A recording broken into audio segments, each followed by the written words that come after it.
It is the world that has been pulled over your eyes to blind you from the truth. It's you liberals who have lifted them up, Howard. Paul, you conservatives make a mistake. You can't afford to strangle hope in people. Without hope, people become dangerous. No, Howard. You liberals have let them invade our society. You give them jobs, political jobs. Paul, you missed the point. It's only the smart ones we move up. That makes it even worse. No, we have to move them up. If we leave a smart one in the ghetto, he might develop into a leader against us. But if we raise him up into white society, we neutralize him. It really boils down to our ability to accept. We don't need pessimism. What he means by pessimism is resistance. And that's what COINTELPRO was all about, stopping the resistance. I know you're out there. I can feel you now. I know that you're afraid. You're afraid of us. You're afraid of change. We hide it in plain sight. One of Plato's greatest works was the allegory of the cave. I feel in order to understand the political matrix, we need only to look into this allegory. We first have to open our minds to the possibility everything is not as it seems, that things we've always known to be truth may be lies. For if we can't perceive the lies we've ingested, we can't see the bars on our mental conditioning. For that is how you walk out of the cave and see the political matrix.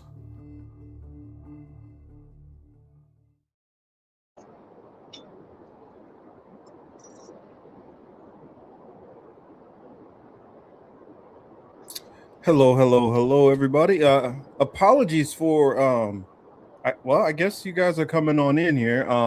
I noticed that I did not add this on YouTube, so that's probably why some of you guys did not get a notification. So I'm glad that some of you guys were able to make it regardless. So much appreciation. That said, glad to be with you guys. We got an interesting show. And bring in my lovely co-host, Miss Voodoo, Miss Teal. How we doing? Doing good. What's up, y'all? Happy Sunday. Yes, definitely happy Sunday. We're gonna hop on into the show. We got a bunch of different topics. I figure I'll leave the Micheal for the end. So anybody who's coming, waiting to hear my thoughts on Micheal and all that. And don't worry, if you have not seen the movie, it's not going to be very many spoilers. I mean, hello, most of us do remember Michael's, life. I just kind of want to comment on some of the things I really liked about it and some of the things which I hope to see in the continuation, because for those who don't know, that's like one, I guess, spoiler woo. The movie kind of cuts off at a certain point, and they are already filming the second half of this. So it's considered a biopic, sorry. And it will be Jafar reprising the role.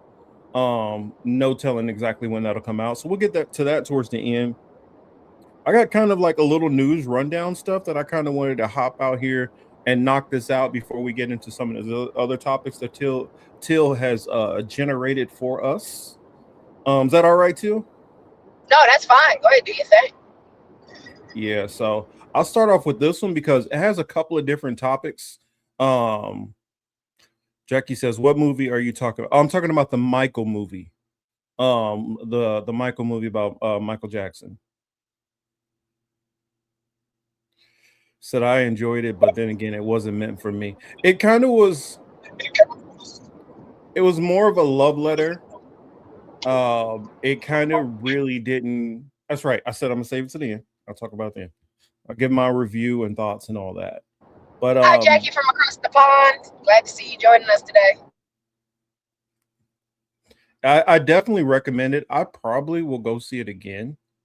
I just enjoyed it so much, and I know I said I'll talk about it later, but somebody who grew up as a kid, like definitely being a Micheal fan, it was some parts that, like, I don't know, it just made you miss It was Michael the nostalgia. Jackson.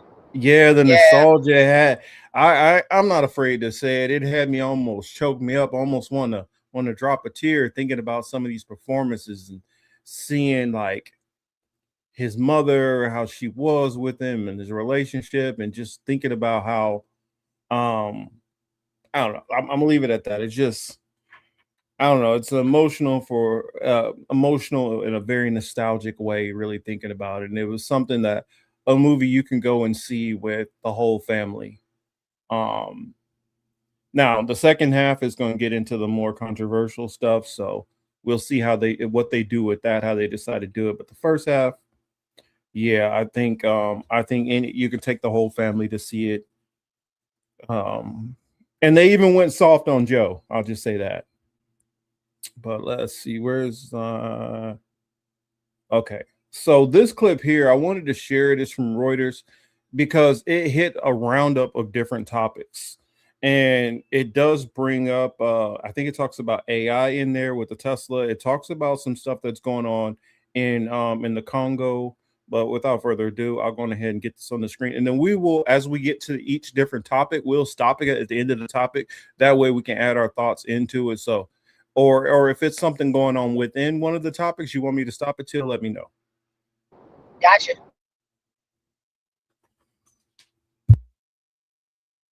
Whanganui, New Zealand. It's Thursday, May 28th. Today.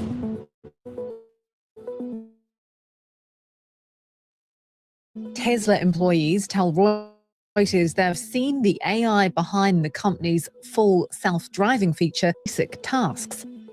Kenyans question US plans to quarantine Americans exposed to Ebola in the East African nation. And the Trump administration considers NDAs for federal employees to stop them from speaking to the press. This is Reuters World News, bringing you everything you need to know from the front lines in 10 minutes, 7 days a week.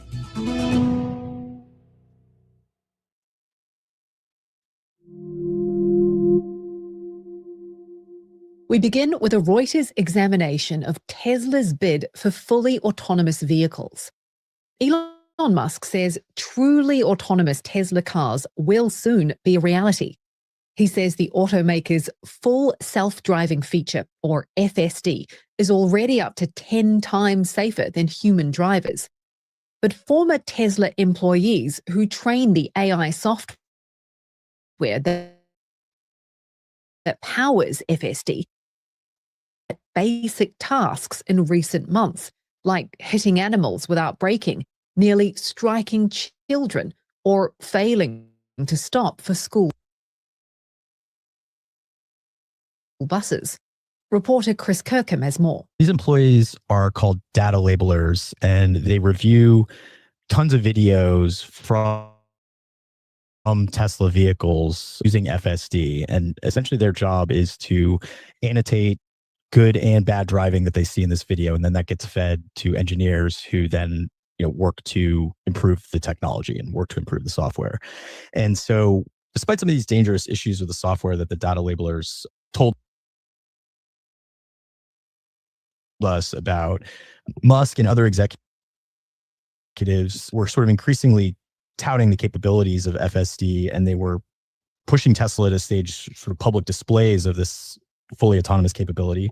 And one of those events was October 2024 reveal of the Cybercab, which is a fully autonomous vehicle. And leading up to that event, the data labelers were working long hours to sort of map the route and train the software on sort of specific hazards that might be at the studio to make the technology appear more capable than it really was.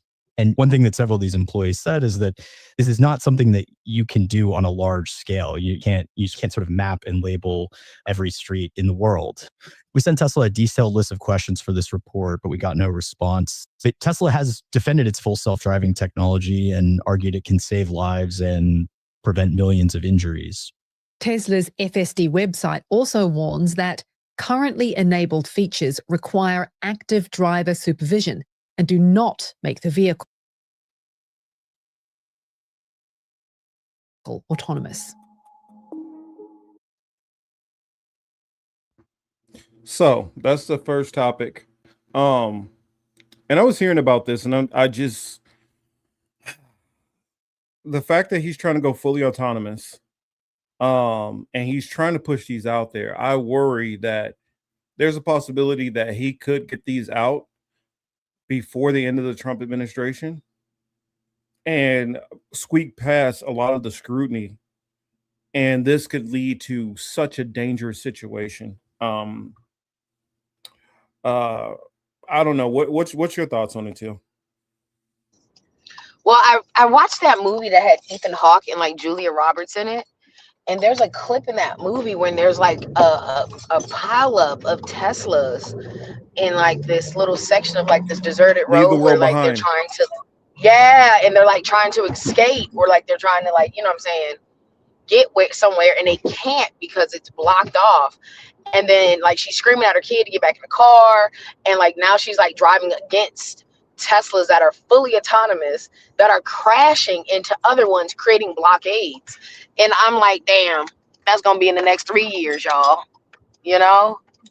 Well, especially if you allow this fully autonomous thing. I mean, I can imagine people getting completely trapped in their vehicles, and I mean, it already talked about that it didn't recognize vehicles. I mean, It not didn't vehicles, recognize but kids. animals. It's not recognizing Well, kids or animals. yeah, but if you go to a graveyard, it'll pop up the spirits that's in the graveyard on the fucking cameras. And like one Yeah. of my homies has a Tesla, and they were like, yeah, there's like 30 cameras on this car. And I'm like, that's crazy. There's 30 cameras on this car, yet, you know, none of them can register a child. And then like I just recently realized like the whole car industry has got me on my little, you know what I'm saying, perks, because I drive a stick shift. And Volkswagen is one of the last companies in the US that has gearboxes and stick shifts. And they're getting rid of the Jetta GLI manual at the end of 2026. So 2027, you have to have an interior face-facing camera in every 2027 car here on out, and no car will not be automatic. There are even motorcycles that are automatic now. You know what I'm saying? Like, what the fuck are they all doing? Yeah, there's automatic motorcycles. I didn't know that was a thing. That's what I'm saying. The United States is no longer creating gearboxes. They're not making them anymore. And so you will never be able to get another manual car past 2026. And I don't know if people don't know the perks of having a manual, but like you can pop the clutch on your car, you know, if your battery dies. Yeah. You know? Yeah. And there's just certain perks of having a manual. It keeps you more attentive, in my opinion, to your driving. You know? Well, another thing is if you're really proficient in driving a manual and you're not like trying to speed all over the place, you can actually save in gas. Hello, let's talk about that. Your gas mileage. So when these prices go up, you're not hit as hard if you know how to drive your car. So it's just a lot of perks with being manual, and then there's going to be these fully autonomous cars all the time. Mm-hmm. Nah, man. In fact, another thing is manual shifter cars with manual shifter tend to be actually cheaper than automatics. I mean, it's not a major difference, but it is a difference. And because like I noticed in the UK, it's reversed. If you want to buy automatic is far more expensive than it is driving a manual. At least I noticed that in Italy, Spain, I'm thinking where else was that? Italy, Spain. I know in France, definitely. I can't speak for the UK, but I want to say an automatic is probably more expensive there also. Jackie says I've never been inside an automatic car. If I don't get a lift or one of my sisters or girlfriends or dang, it's blocking this thing. Why is it blocking? Actually, I can just put it on the screen. Duh. I've never been inside an automatic car. If I get a lift off of one of my sisters or my daughter or go by Uber, they all use gears. Yeah, I mean, it's like I remember it being easily like $7,000-8,000 difference higher in cost if you wanted an automatic, and this was talking early 2000s. No telling how much of it. I mean, it's probably a $10,000 difference now. And especially with the gas price stuff, I mean, it's probably even higher. And not to mention, in the US, motherfuckers are idiots. That's also the reason y'all don't know how to drive manuals. You're fucking idiots. You know, I have left my car running. I love it. It's like my own security system. is having a manual. I've left my car running in the parking lot to go grocery Ain't nobody shop gonna steal it from the US. because can't nobody steal my shit. Mm-hmm. Too dumb to steal my car. Yep. I mean, the only time I wouldn't like after I had my knee surgery, it kind of sucked. I ended up trading my car in because it was tough shifting because I had Yeah. knee surgery on my left knee. Oh, that And so, clutch knee. mm-hmm. So, Yeah. well, and I know for the UK, I know it's reversed. It would be your right leg instead. But you know, having that left knee recently having surgery, it was I couldn't even drive my car anymore. I had to drive the Mustang instead, and that was eating me up on gas prices at the time. I can't imagine what gas prices would have been in the Mustang now because I was driving. Yeah, the GT. No, but even without it being a GT, it was just still the gas prices were drastically different from my Mazda 6. And this was driving from this is when I was in Jacksonville, driving from the beaches to Orange Park. Damn. And so that's like a 45-minute drive. And so that back and forth was eating up the gas. Whereas when I was driving from the beaches to Mayport, it was only like 4-mile drive. So I'm trading a 4-mile drive, so 8 miles, you know, round trip to probably about 15 miles. And so I guess let me try to convert that in my head to kilometers for our friends who don't use miles per hour. Let's see, that would have been, I don't know, I'm blanking. That would have been what, like 8 miles would have been like about what, 12 kilometers, I guess, something like that. And what, 30 miles round trip. We're looking at what, about 50 kilometers or something like that. Mm-hmm. I don't know. Hopefully, I did the math right. Somebody will go and Google it and correct me. Like, you completely shit the bed on that one. You did not get that right at all.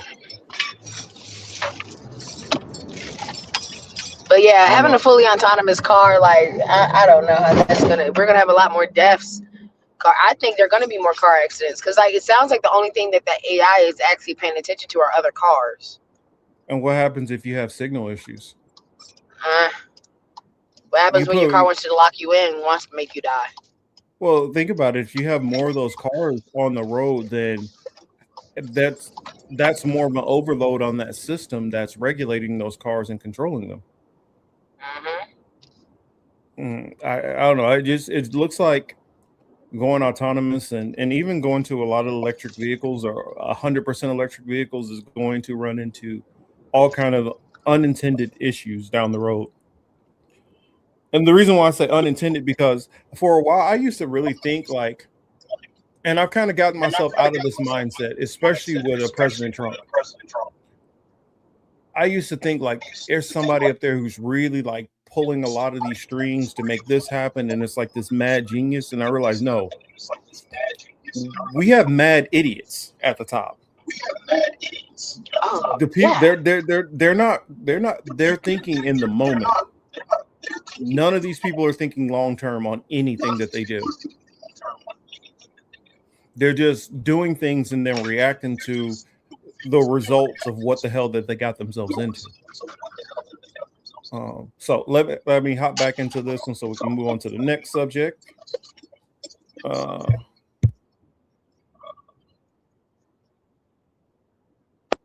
US and Iran have traded new strikes overnight. The US shot down Iranian attack drones and hit a ground control station in the port city of Bandar Abbas that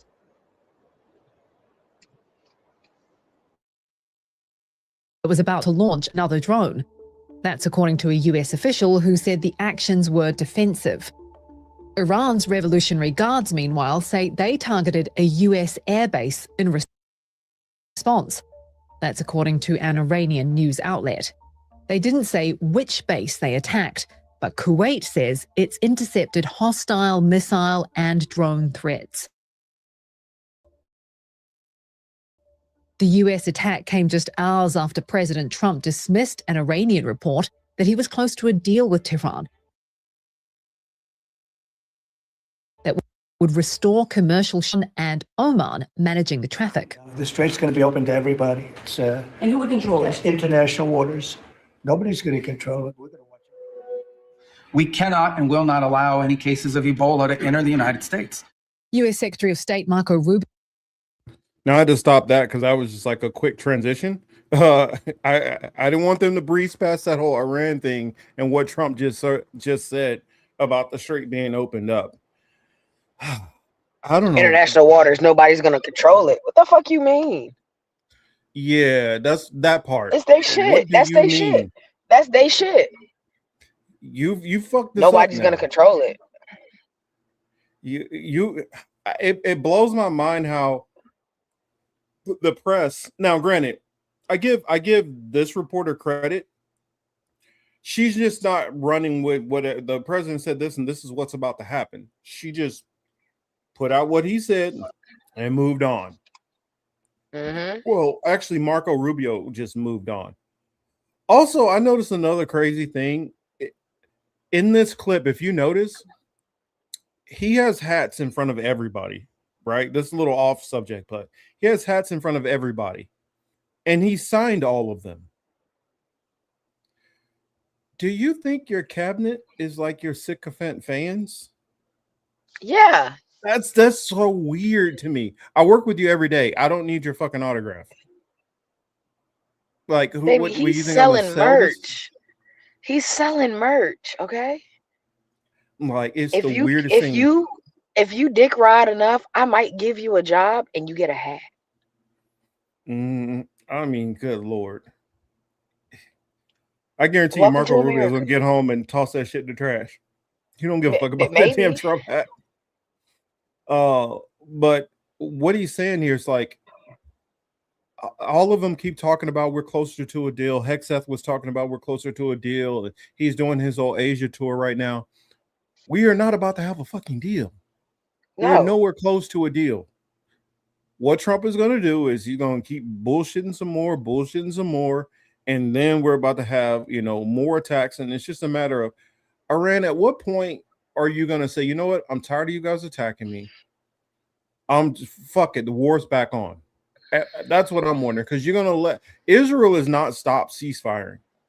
In fact, Israel has actually taken more land in Lebanon. They've actually taken like this historic castle in southern Lebanon. So Israel is diving deeper and deeper into Lebanon.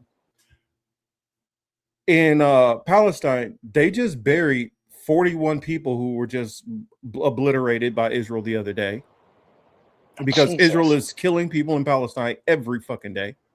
You have pogroms that are going on through the West Bank.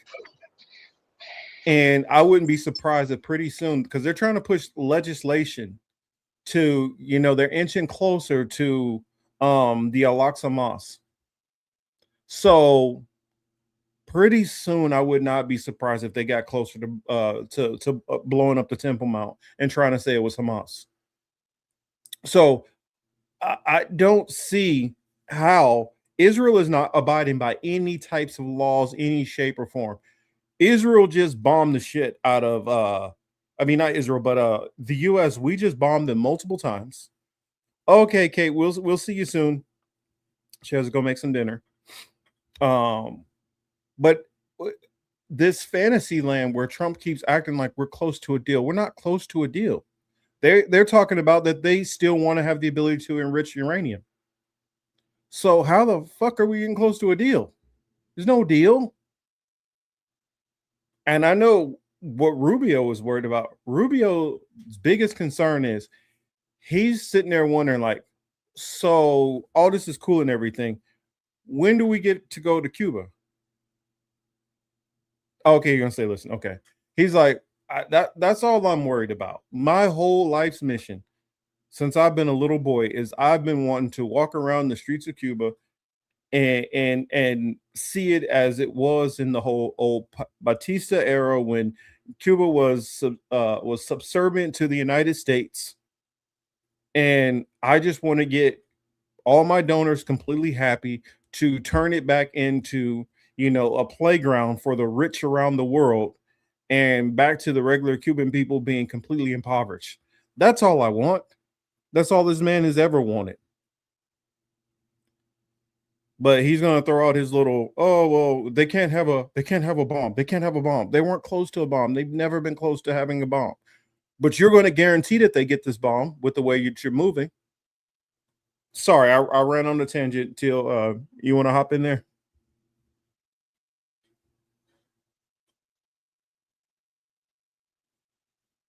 Oh, I guess not.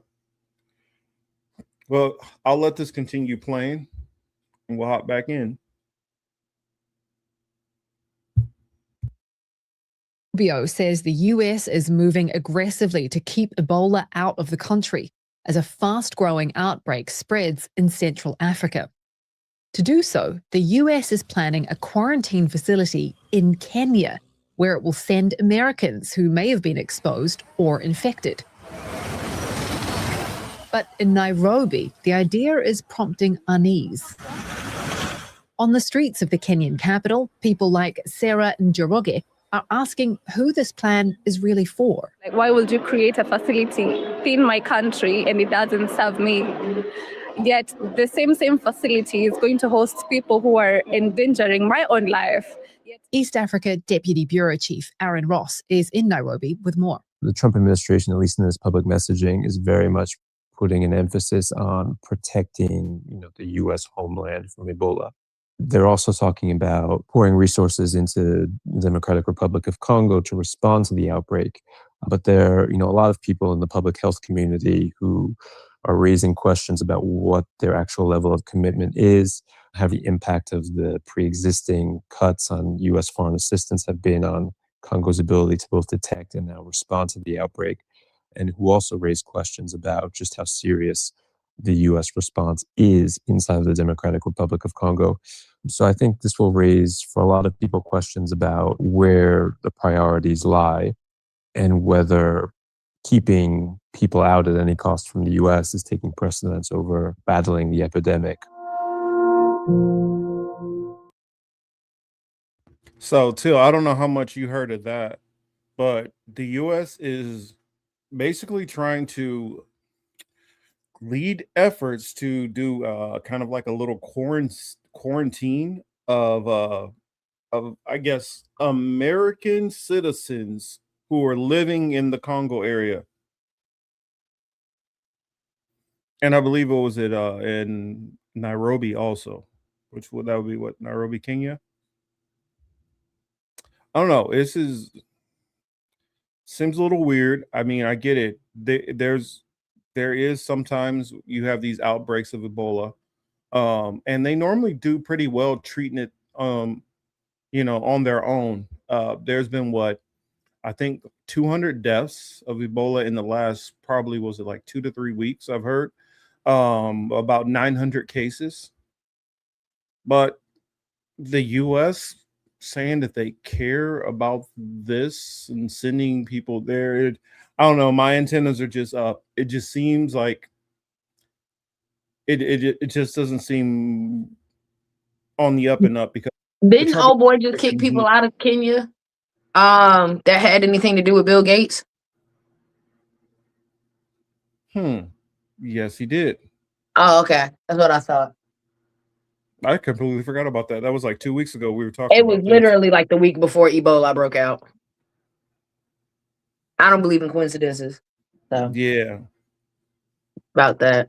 Oh boy is booted out of the country, and all of a sudden we have an outbreak. Mm-hmm. Ain't that great timing? Mm-hmm. Mm-hmm. But what do I know? Just little old me, just over here, looking at coincidences and whatnot. That's why when I was like doing my spanning through my different news stories and I ran across this encompass, I was like, wait a minute. Like 5 of these stories I was already looking into, and it's all in one spot. Okay, cool. Mm-hmm. I mean, the Lord works in mysterious ways, I guess. Because I'm sitting over here like, yeah, nah, this is too coincidental. Mm-hmm. I knew there was something shady about it that just didn't sit right with me.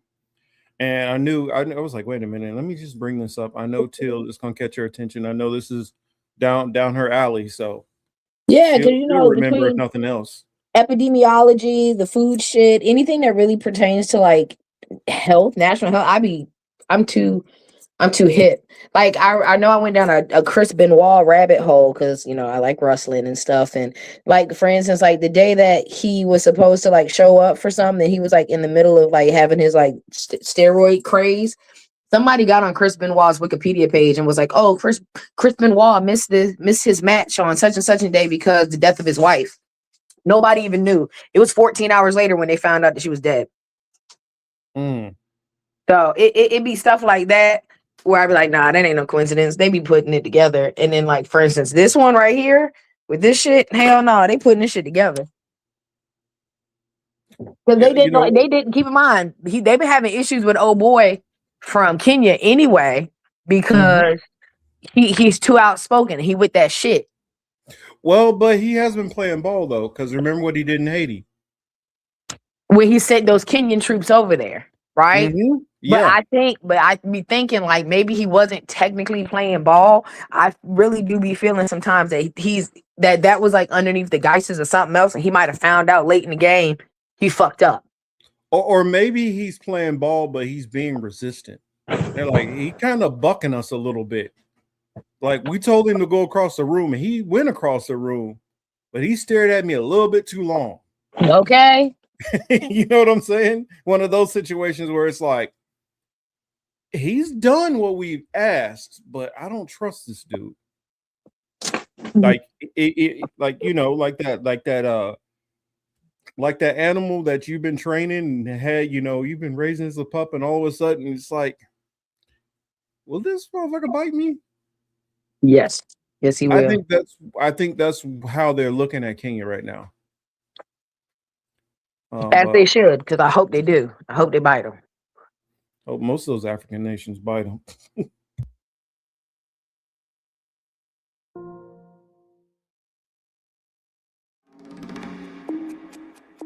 The Trump administration is considering plans to stop processing international travelers and cargo at major U.S. airports and sanctuary cities, which have refused to cooperate with its immigration crackdown. The move would effectively halt international air travel and trade at some of the busiest hubs just weeks before millions of foreign tourists are set to arrive for the FIFA World Cup. The Justice Department has launched a... So, World Cup is about to start soon. And I know my city is definitely, my hometown is definitely one of the places which is waiting on this with bated breath, because I think a big portion of some of the stuff is going to be held there in Kansas City. But right now, that soccer or football is basically the world's most number one sport, and there are going to be people coming from all over. You really want to just do this right now? I'm telling you, all you're going to do is make tourism even worse in America and make people down the road not want to fucking come here. I mean, that's the goal, but I don't think it's going to work out like they think. I don't know. Your thoughts? I mean, I just find it odd that we're incorporating something that is like globally accepted, and yet we're not. Well, that's the thing. It got kickstarted. This was in plans before Trump came into power. No, I get it, but you got to look at all the shit that his ass has started to do. Maybe I would have reneged that shit so goddamn fast at the FIFA Commission. I would have said, "No, fuck him and fuck that. We find somewhere else to put it." You know what I'm saying? Like, ain't shit set in stone until the day it start. You feel me? Yeah, but there's been a lot of lawsuits because of all the money that's already been invested. Oh, fucking well. That motherfucker is on the verge. He would be fucked up enough to fucking lock up international football players just because he gonna be like, well, they ain't got no green card to work over here. Mm-hmm. They literally are here they visiting, bro. Yeah, fuck all of that. They got a green card? They allowed to work here? No. Get them out of here, coach. Like, that shit's crazy. That might be the route that they may take. That makes a lot more sense. Because that was referencing New Jersey in particular. And like Kate says here, it says, I live downtown Vancouver, British Columbia, and we are having FIFA soccer games. I'm literally 1.1 kilometers from the soccer stadium. So if maybe they decided to go in through different routes through Canada and come across the border that way, it could avert the flight issues. Because then you could take a flight once you got into whichever country. Now, granted, Vancouver is, I know I said New Jersey, but I was thinking Toronto, of course. But from Vancouver, you can come down from the other side. I'm trying to think. Vancouver would be closest to what, Seattle? I think. I don't know. I think it'd be closer to Seattle, or maybe it's closer towards the upper Midwest. But if my memory serves correct, I want to say it would be closest to the West Coast, closer towards Seattle, Washington. And I might be getting another Canadian city mixed up that is right above Minnesota. Say, hey, don't fault me too much on not remembering exactly which cities and which provinces are where. I've seen a lot of people outside the U.S. Really pick on Americans for not knowing all the geography exactly or having it fresh to mind. And I have to remind people, y'all know how big the United States is and how much history and geography we have to learn within the United States alone before we start, getting into each city, into all the other countries. I mean, just knowing where the countries are alone is is better than most Americans are doing. He said there's nothing above Minnesota. Oh, I can't remember, but I know, like, I think you can drive straight across to Minnesota. Or no, not drive, Michigan. but I think Michigan. You drive from Michigan. The Michigan. Can you drive, or I want to say you got to take on the other I side of think Detroit. but I thought you had to I thought most of that traffic into Canada from Michigan areas through the Great Lakes. You can go boat, you can drive all of that. Okay. So yeah, take a ferry from Vancouver to Seattle, right? Okay. That's what I thought. I don't know what city I'm thinking. Is Calgary in the middle? I'm trying to think. Is Calgary probably closer to what, Michigan? I don't know which city. I don't know which Canadian city or province is right above that Great Lakes area. But I know that there is some, if my memory serves me correct, there is some major city that's Where's Leo when I look? there. Leo when I need him. Calgary is above Montana. Okay. So I'm probably a couple hundred kilometers off. All right. Probably like 300, 400 kilometers off. But I did know that there was, I did remember, yes, there is one place. Okay, Ontario. Oh, okay, all right. There we go. So okay, I wasn't too far off. I did remember we got Toronto over here on the east, we got Vancouver over here to the west, and then you have Calgary and Ontario that are sitting in between. Okay, we'll get back to the story. My bad. But I don't know. I like to learn from you guys also. But the next story I wanted to cover into is Trump is now going after more political enemies again. In this story, she'll talk about the E. Jean Carroll. The one thing she did not mention in here is Trump has been tweeting about E. Jean Carroll all night long.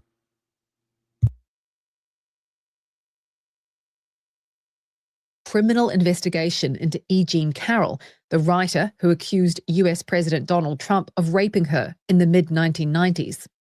That's according to a source familiar with the matter. The probe is focused on whether Carroll committed perjury in testimony tied to two civil lawsuits that she won against Trump, one tied to her allegations that he sexually abused her in a New York department store, and another over defamation in 2019. Trump has denied all wrongdoing and is still in legal battles with Carroll. And this probe may not necessarily result in charges. The DOJ and Carroll's lawyer did not immediately respond to requests for comment. And I'm gonna just say this real quick. The sole reason why he's doing this is because he lost, and he's forcing his administration to go after her and try to find some way to get her, because this is one of the gripes that Trump had. This is part of why Pam Bondi lost her job, because he felt she hasn't been litigious enough. He felt that she has not, went after his political enemies enough. And it's kind of hard to go after these political enemies when you don't have a leg to stand on. They went after you following the proper means, and now you're just trying to go after them because you're mad. And that's not a good enough, that's not a good enough case. I honestly think that the people who are doing this know that, but they got an unhinged boss, so they have to do it anyway. And I think that they're hoping, well, if we can't get her at least on a minimum, we can tie her up in court and make her have to pay more money to a lawyer. The only downside to that is now you open yourself up for a countersuit to have to pay for her legal fees. So I don't know what the hell Trump is doing. Is that going hand in hand with the NDAs? Because it sounds like he knows. This is going into the NDAs next. I was about to say, because it sounds like if he has motherfuckers like literally cyber stalking and gang stalking this lady, you know what I'm saying, in reference to these cases, whatever he says to these motherfuckers in reference to trying to take this bitch under, like, that's part of the NDA. So fuck it's not even the press that he's worried about. He's just worried about if these motherfuckers gonna tell him how he really ran shit. And I just want to let everybody know, just for the record, Donald Trump never went to law school. Oh yeah. I mean, so he doesn't really know how our laws work. He just knows the laws that he don't like and how he wants to break them.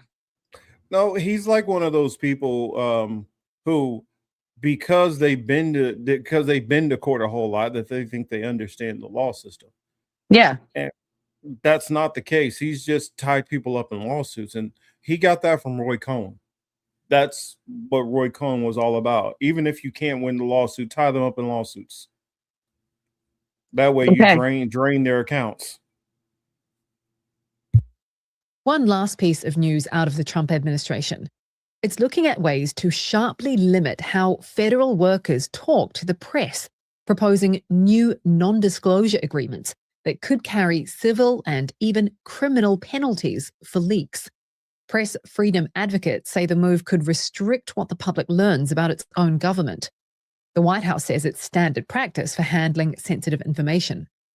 Reporter Courtney Rosen has more details about what's in the draft proposal. This is a written reminder that would be put in front of government employees that says, don't share what the Trump administration calls confidential information with the outside, journalists, for example.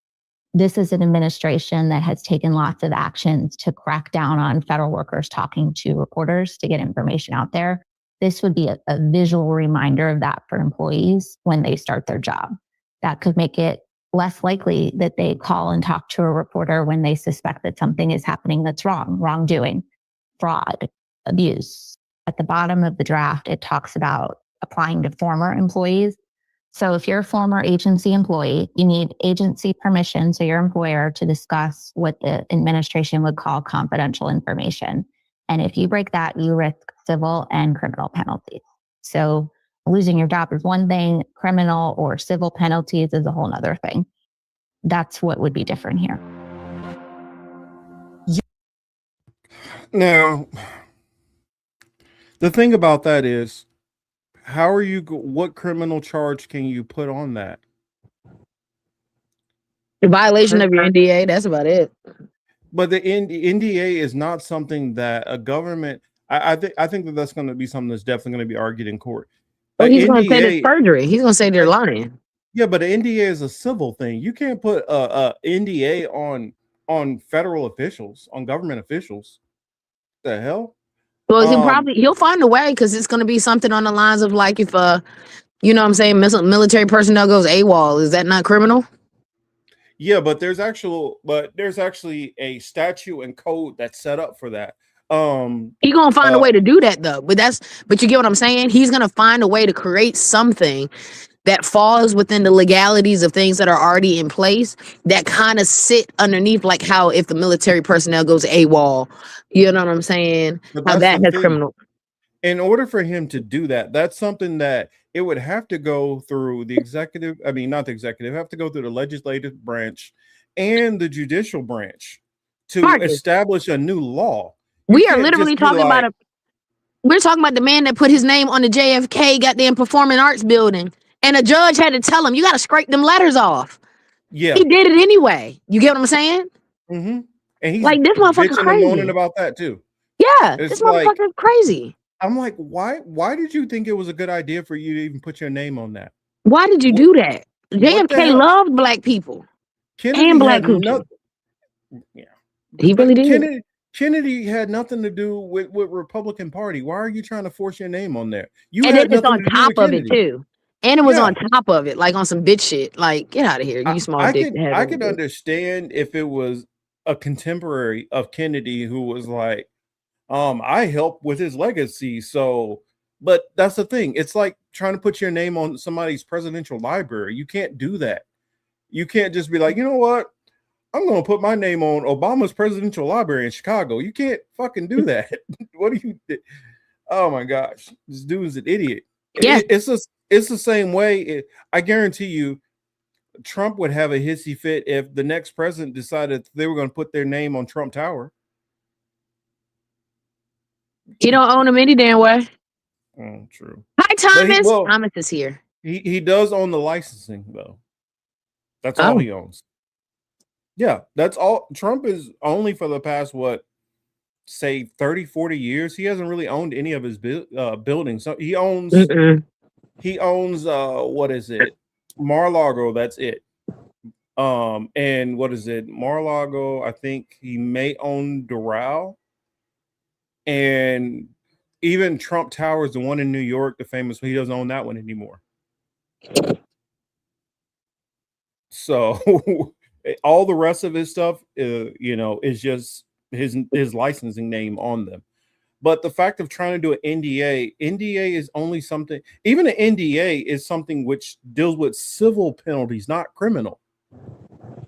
In order to try to charge somebody with any criminal statutes, that has to go through the judicial branch. You can't just like start create. What are you going to do? Give them what? How many years are you going to give them? 5 to 10. That's the thing, that he just said shit that doesn't make any sense, and it's gonna fucking fall apart. I mean, granted, you can now, if they are divulging classified information, there are certain already laws on the books for that. So this, whatever additional laws he's trying to make, I don't know. I guess we only got a couple more months, and then all the impeachment trials and stuff will start going. And people have enough courage to actually start, defying him once they start seeing, oh, wait a minute, he's not popular anymore. He don't really have control. He sucks, y'all. Let's see what Thomas say. He says, Trump will inevitably throw his allies and partners under the bus when he's down, when he's, I guess, done with them, or fail to serve him. From Tulsi, Christy Nome, Pam Bondi. What's the other one? Was it Kash Patel also? Isn't he out? Or on his way out? Oh, I was about to say he can't be gone yet. What? Cash is about to be out?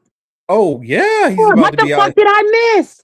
They already got somebody. They already planning somebody to put in there. They just been trying to wait the time period out. Oh my God! What about old boy? Hold on, didn't he get rid of was it the head of the CDC or something like that? Who did he piss off last month? And old boy quit. Trust me, Cash is not long in this administration.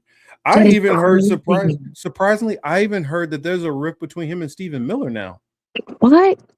Yeah. This nigga gotta have dementia, bro. He's gotta be crazy. Like, he's gotta be like senile or something. Because that's the only thing that happens when your grandparents get senile. That's when you be like, all right, I ain't fucking with this old bitch no more. They've already said that he's sundowning. He is? Yeah. Can we just And it makes sense if you think about it. Trump literally stays up all night long tweeting or whatever, what they call it, his true social BS. Mm-hmm. Or live social, that's what I'll call it. I'm pretty sure somebody else said that first. Y'all telling me can't nobody clip this motherfucker off when he's just taking a random walk to a bus stop because he done got forgotten and lost? Like, goddamn, at this point, it's not even worth wasting a bullet, bro. Just let him just let him just roam. Just drop Well, this motherfucker on the road. if you notice the symptoms, these people tend to like to go back to a comfort area and focus all their attention.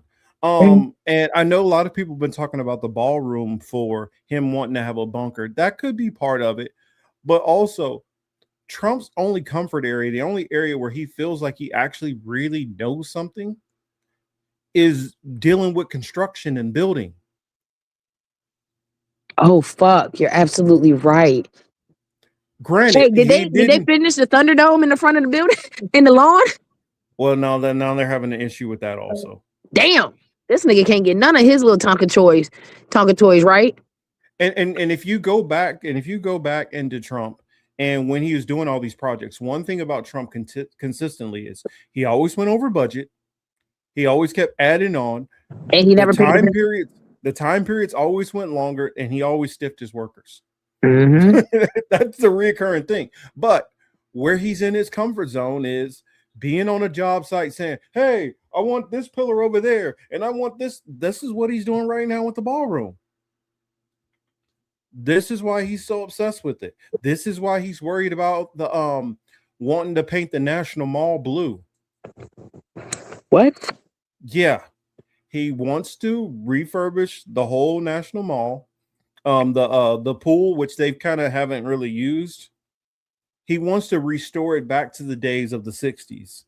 Back like during, the MLK speeches and, when it was the whole, pool out there.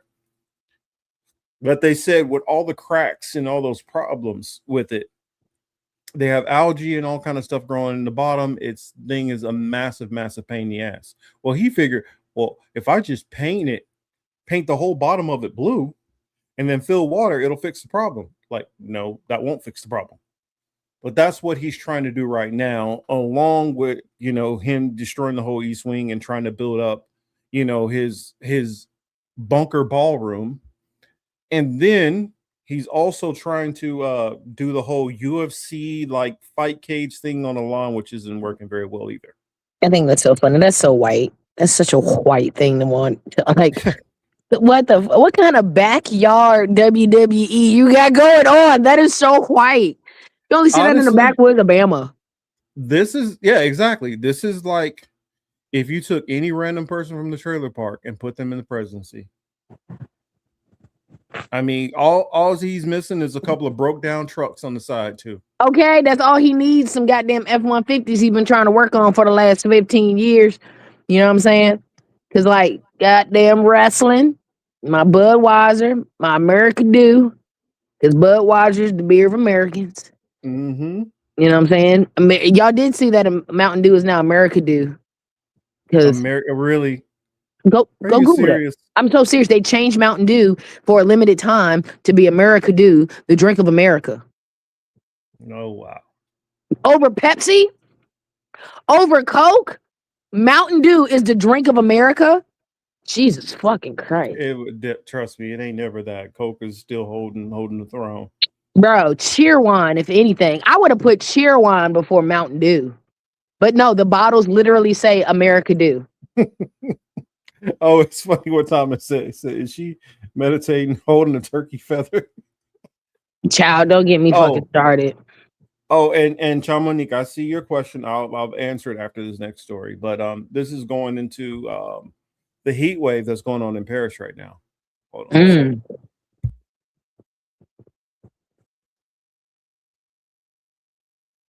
Europe has been battling soaring temperatures as a heat wave sweeps much of the continent. Londoners made the most of public fountains as the country recorded its hottest ever May day on record for 2 consecutive days. Temperatures reached 95 degrees Fahrenheit on Tuesday. In France, where records were also broken, 7 people have died from heatwave-related causes. Matthew Perry's live-in. Whoa, wait a minute. Oh, Niggas is dying? We'll get to Matthew Perry. This starting to sound like Chicago. Niggas is dying from the heat? Yes. What? It's getting bad over there. Record temps over there. What? That's crazy. And it rained for like 12 days over here. Like, I swear to God, I thought Noah and Moses was about to come on this goddamn ark and go find Jonah. How fucking it flooded here in Virginia. It had flooded. It was bad. Like, it was to the point they almost closed schools because it was flooding so bad like here. Like, the East Coast got dropped on for days, a week long. From Thursday to Thursday, it rained hours on end, bro. And y'all over here about to die? Yeah. That's crazy. Cooked. And this ain't even really moved completely into the summer yet. So if this is any sign, it's about to be a rough summer for a lot of people over there. Well, you also got to remember too, a lot of those older type buildings in those different countries are not set up with AC like we have here. I'm not saying that they don't, like it's primitive, like they don't have AC over there. They do, but some of those older buildings they're not prepared for that type of heat change. So you don't tell me global warming doesn't exist. But honestly, that little heat thing, you know, that's gonna go into like when we get to talking about like the Blue Origin thing and the explosion that happened over here. Because I got something that's been bothering, like it's been in the back of my mind, and I'm gonna speak on it and watch it come true too. Because I don't be wrong, I just be ahead of the curve. You feel me? But didn't Matthew Perry die from fentanyl overdose? Yeah, but wait till you get into this story. It's interesting. Oh shit. It's interesting. Let me find it. Where is it? Let me get back over there. But yeah, it's getting hot over there, and I figure I want to make sure I keep up with that and see if this is a continuing trend, how that summer looks over in Europe. An assistant has been sentenced to 3 years and 5 months in prison for his role in Star's death. Kenneth Iwamasa pleaded guilty to 1 count of conspiracy to distribute ketamine resulting in death. As part of that plea, he admitted to repeatedly injecting Perry, including the fatal dose.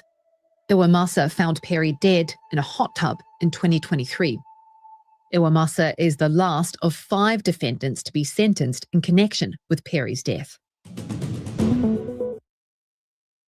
So you hear that? He admitted to being guilty of injecting him up. Ketamine, though. I mean, it is a horse tranquilizer. He knew the levels that he was using. This is very reminiscent. Michael Jackson. And Prince. Prince is even more messed up. Because you can't figure out he didn't do drugs. Well, you can't figure. Well, they both were on painkillers. See, and this is the thing, like, and I hear that, but I don't think somebody put them on them. Well, well, the reason why I know both of them were on them for legitimate reasons, like Prince, because you remember the old Prince shows. Prince be jumping off of speakers and stuff, 6 feet in there. He's a little dude, wearing high heels and stuff, landing, and Prince eventually started having hip and ankle issues. Did you know towards the end of Prince's life, he was walking with a cane? Yes. And so the man, he looked good doing it. I guarantee you the man was in all kind of pain. And that's where it came in.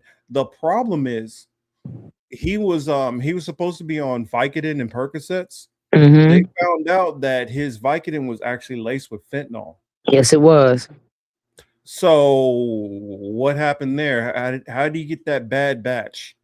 Yes, Jackie, Prince's death is very suspicious. Just understanding how holistic like this man was up until then, like he lived a very holistic life. He lived a very like spiritual life. He was also Jehovah's Witness.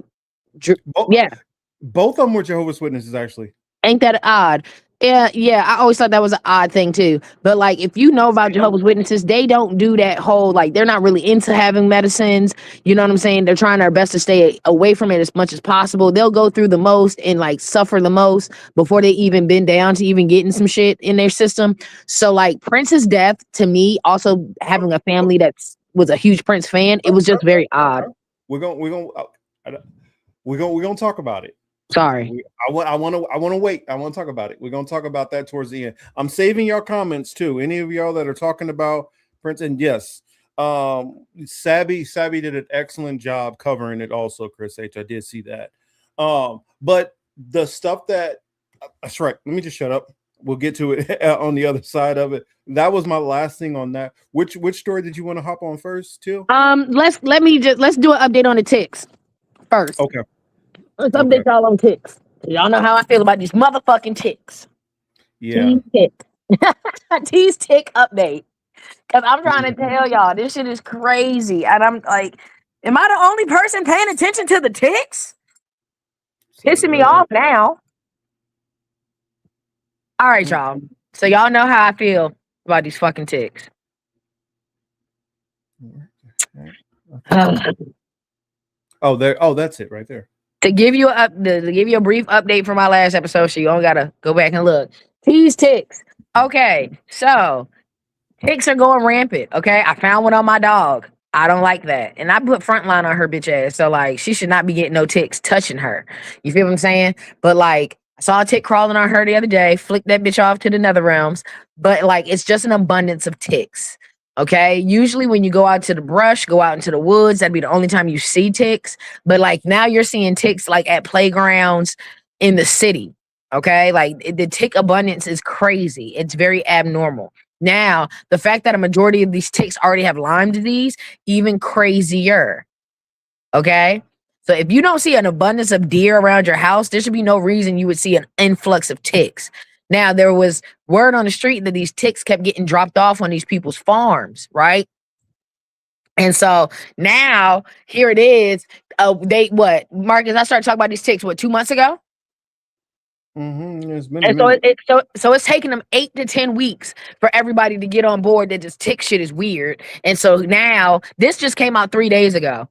Okay. Now I know it's Fox News. I know we don't like Fox News, but I just want to throw out the fact that even Fox bitch ass news is talking about these ticks that I started talking about 8 to 10 weeks ago. Okay. You can go ahead and play the clip. Okay. Secretary RFK Jr. is sounding the alarm on ticks. Doctors diagnosed 476,000 Americans with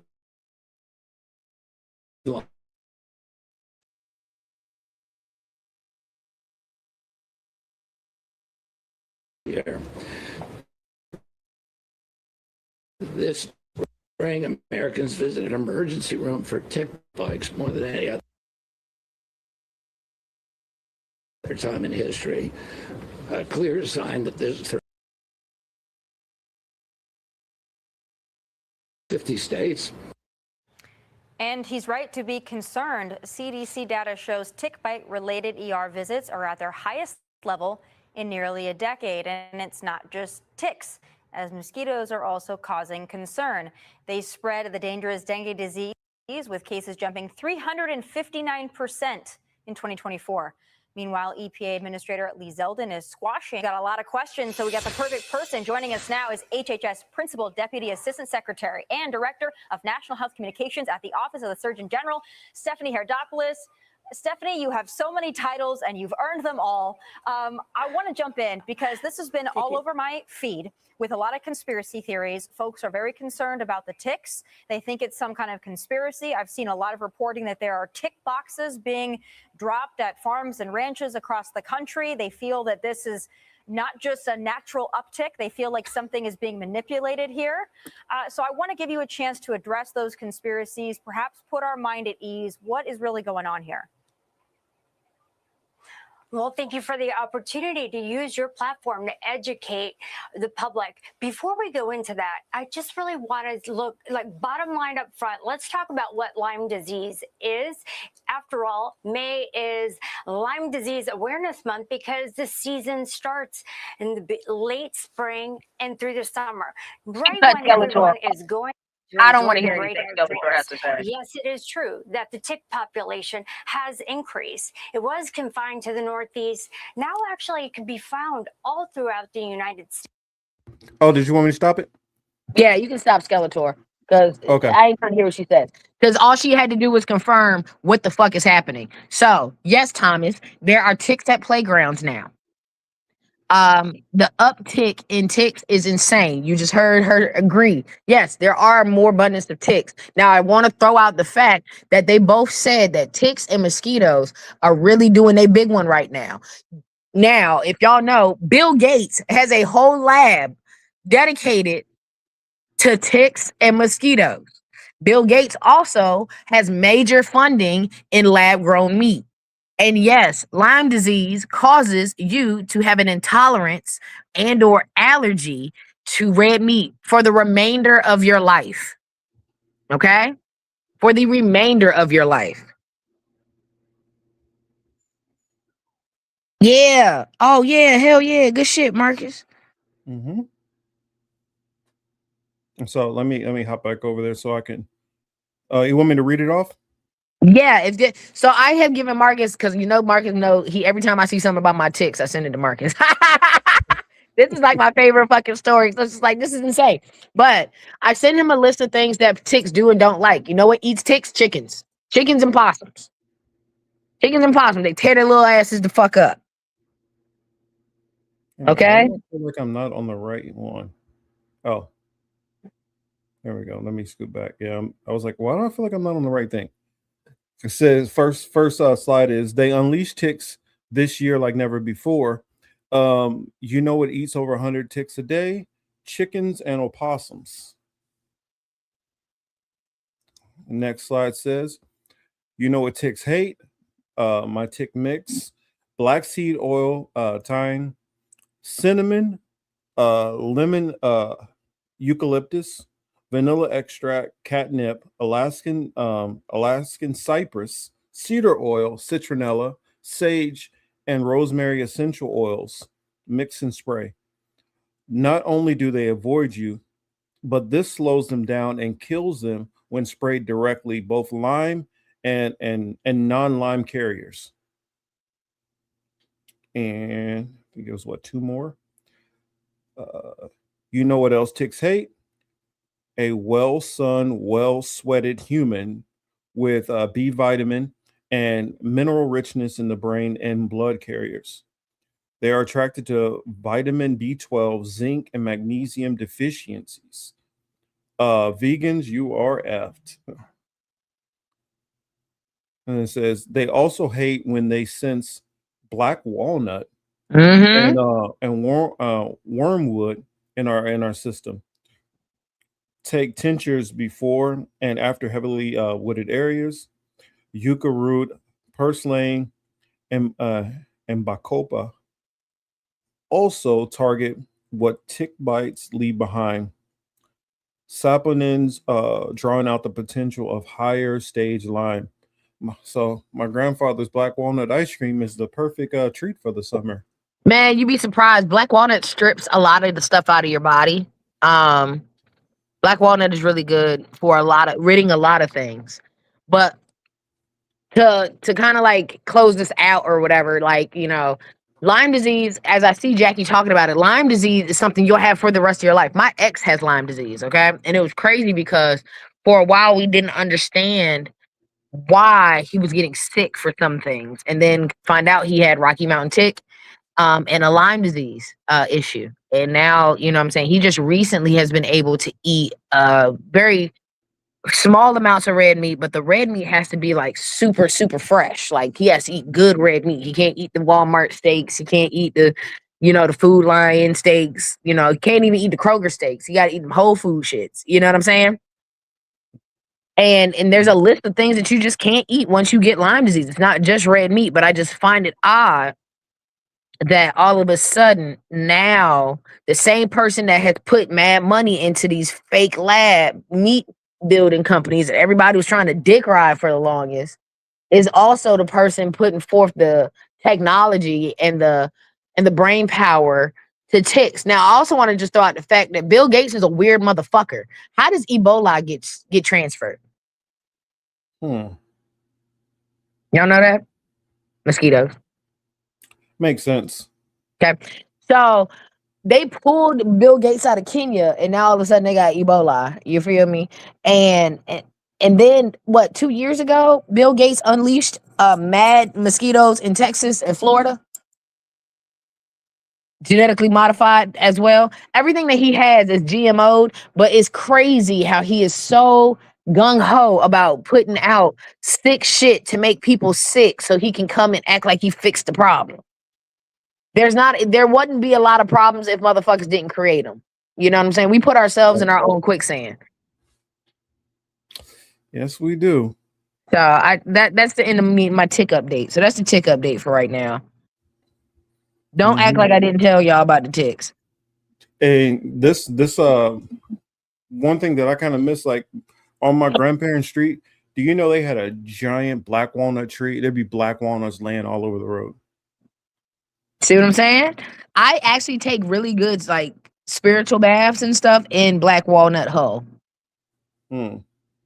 I wish I when knew. it's still green? Yeah. If you boil them in tea and then you put it in a bath, like a bath, it really starts pulling the toxins and the heavy metals out of your skin. Hmm. Yeah. Black walnut and bath water is really good to like. It's a good spiritual reset too, but it's also really good for your body. Did you see this? What Chris H said about Scott Ritter? Yeah, he said he was late to a interview because of Lyme disease.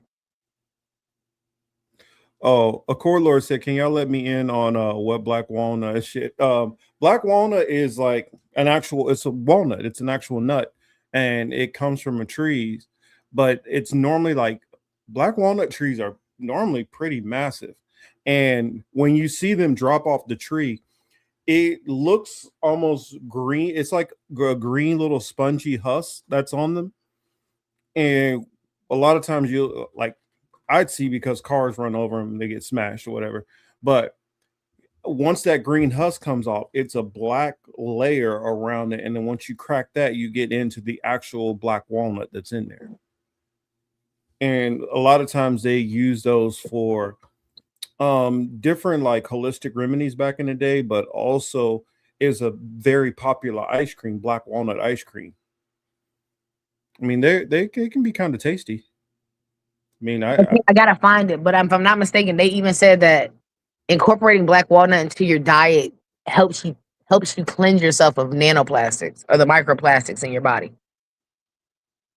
let me see if I can show it what it looks like. Okay, that's here we go. I'll put it on the screen so you can see what a black walnut tree looks like and what they look like when they're on the tree. So I want to say the black walnut tree, like it was a couple of houses down. My grandfather's friend, Mr. Simmons, and I want to say his black walnut tree had to. Okay, so going up the hill, he probably was a couple of houses up, so he was a little further up the hill, and his house sat on the hill. His I want to say that this tree had to at least be like 20 feet, 30 feet tall. So this is what they look like right here. And then when they fall, this little black, this is the black walnut that's on the inside. But you see how thick, like right there, this black walnut tree is a large one growing upwards of 100 feet tall. Though some individual trees have reached heights of 150 feet tall. So, I mean, black walnut trees, that's what I'm saying, normally are pretty freaking tall. Oh, sorry, y'all. I lied. It's not black walnut that gets the microplastics out. It's kimchi, cabbage. And it's saying the black walnut tree, it's mentioned them in North Carolina. I mean, I'm not North Carolina. That's where I would get them because my grandma had one in her yard, and we used to be able to climb the tree and shake them down. No, we had them. We had them in Kansas City too. That's kind of what So the the ones that whole would fall on, so you would sometimes you could even like, for instance, like the hulls. Like I'll tell you, like you take a bath as a kid. That's how my grandma would like break a fever and shit like that. She'd boil it up and put a rag on you with the juice of a walnut. But you would be able to go out and harvest even the ones that like the squirrels would eat, because you would just need the hull of it, the dried hull, and you grind it up. Yeah, you know what I'm saying? The hull, you grind it up, Yeah. make a tea out of it, and like you would take a rag and you would put it on your forehead and put it underneath your chin and on the back of your neck. And it will help break fevers. Like black walnut is that shit. Black seed oil, black walnuts, the whole nine. Really, really good for you. Yeah, it is. It is really good for you. I'm pretty sure they probably have it at some places. It's just kind of overlooked. A lot of people don't, notice it. But I'm pretty sure, like, let me check. I bet you Amazon has black walnut that you can order. Shit, Amazon has damn near everything these days. Anybody who's selling something, Amazon has found a way to copy it. Let's see, black walnuts. Yeah, they got black walnut whole. Mm-hmm. They got Make really organic good black tea. walnut, wormwood parasite. They got that together. They got it in the extract form, and I guarantee, yeah, they got just the husk of the black walnut. Yeah, you can get on. I guarantee you, there's some place where if you can't get it in your local store, you can probably buy it online somewhere. Yeah, yes, they are about the size of a golf ball. Well, the walnut itself, but if you're talking the whole altogether, Mhm. it's probably bigger than a golf ball. It's probably about the size of like a tangerine.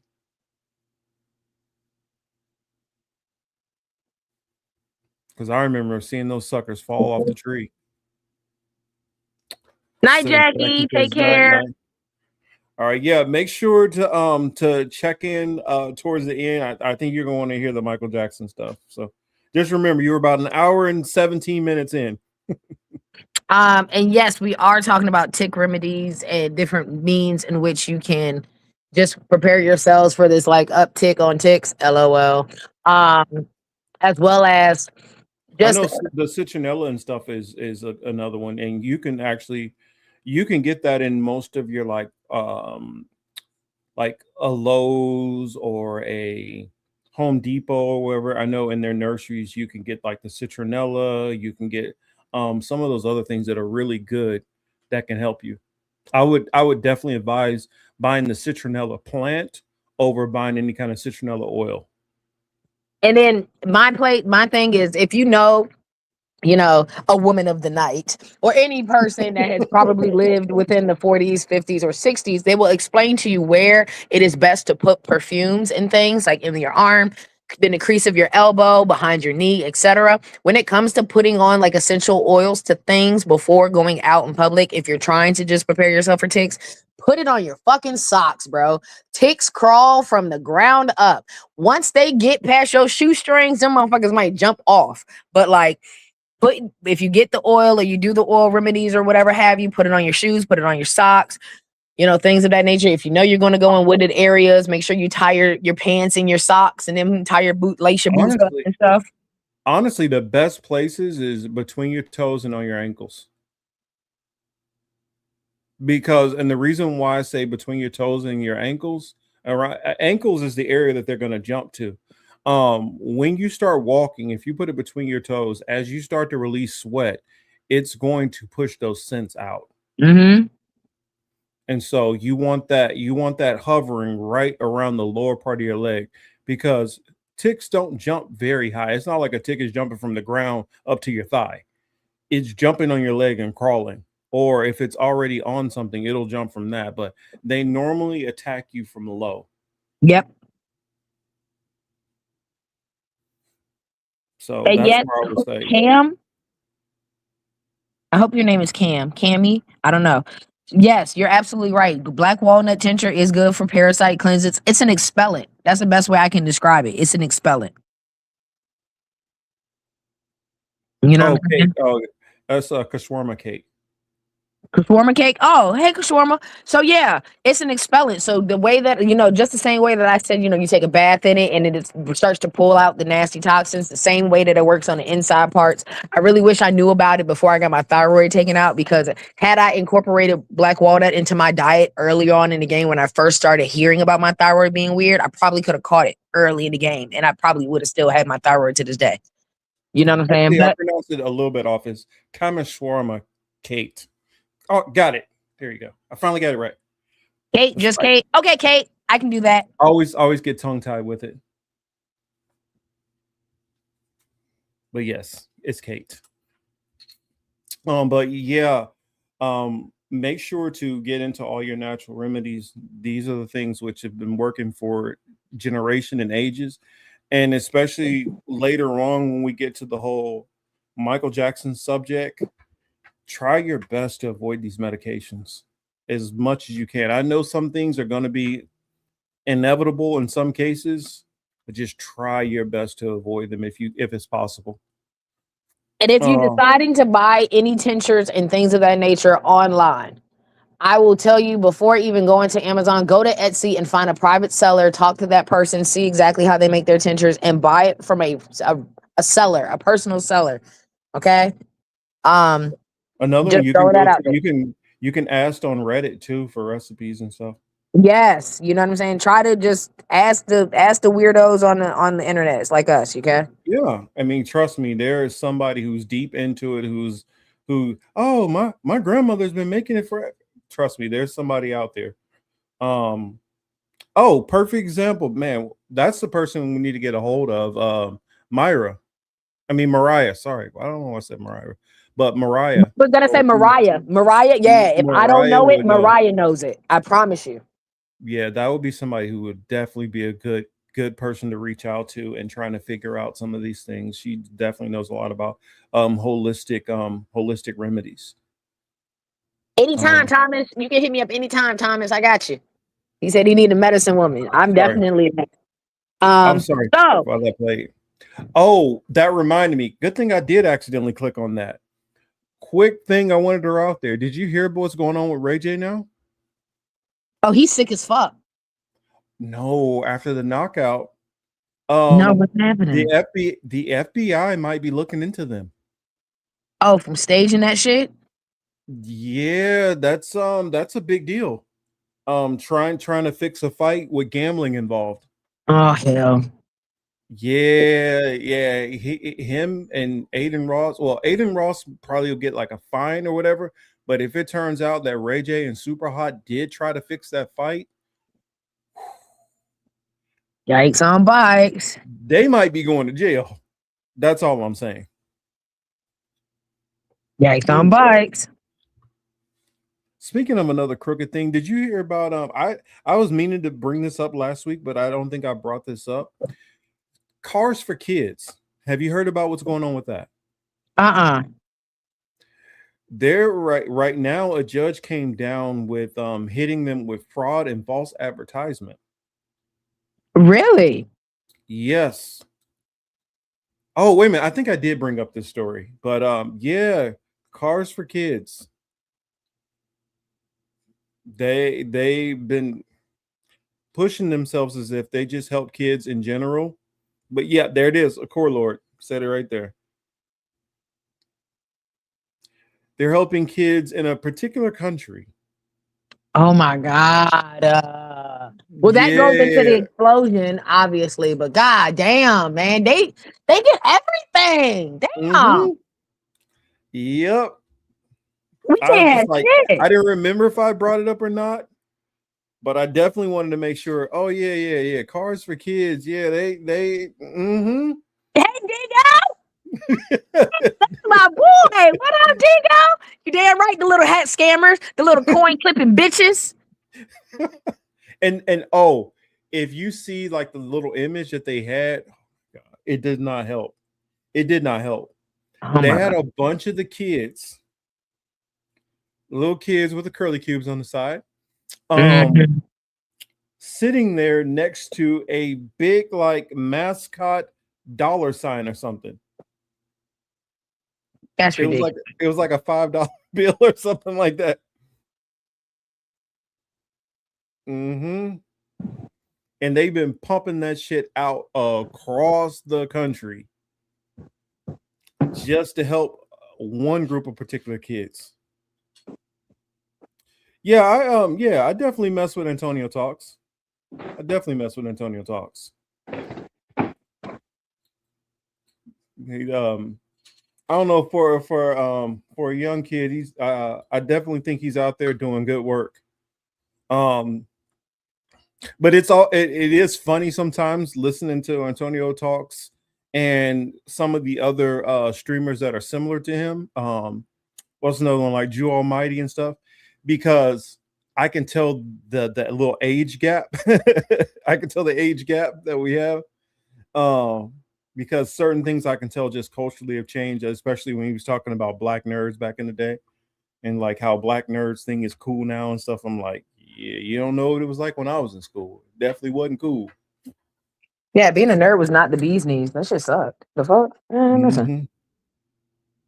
Yeah, Michael said he's never heard of Cars for Kids. Yeah, it's something that's been blasted across the United States mainly.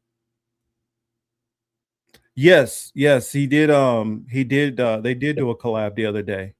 And I think I saw Young Don do a collaboration also with Kyle. This is crazy. Which They was did everything. But yet when Kanye say, oh, sorry, sidebar. When Kanye say anything about the apple juice people, all hell breaks loose. But they are really they really in charge of all the shit and they nasty with it. And it's terrible. But hey, by the way, I get to go see Kanye in concert at the end of June. Super excited. Oh, nice. It's now off my bucket list. But it's just it's kind of sick at this point. It's kind of like at a point where like if you see something bad or see something like dirty, just non-ethical at all, you immediately go, it was them, won't it? And it be them. Yeah, I'll show I'm trying to see if I can find that picture to show the logo. Because Michael's never heard of them. So What's Michael, you don't have to tell me like your coordinates, but like where do you stay? Because he said he didn't got to worry about ticks. He's in Canada. Oh, well, baby, hey, I'm gonna tell you right now, ticks don't got GPS. Them the way they unleashing them motherfuckers down here, they might find their ass up there too. Yeah, let me see if I You found it, this didn't you? almost don't seem real, but I gotta show it to you. This almost don't seem real. But let me show you the Cars for Kids thing. Oh boy. What the heck? It said it canceled it. No, I didn't cancel that. I meant I must have had something else on the screen. Don't be jealous of Cord Lord. It had been like my greatest thing is to like see him in concert. He's my favorite artist in the whole wide world. And so I just know like I'm gonna cry half of the concert because I'm a little pussy at times, but like I'm so excited. What the fuck? You see this with the $5 bill?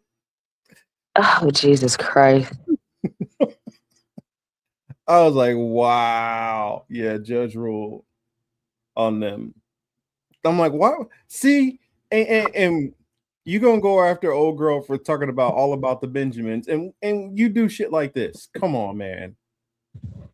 You can't make it up, man. In fact, let's go. Let's see, what did I want to put? Judgments.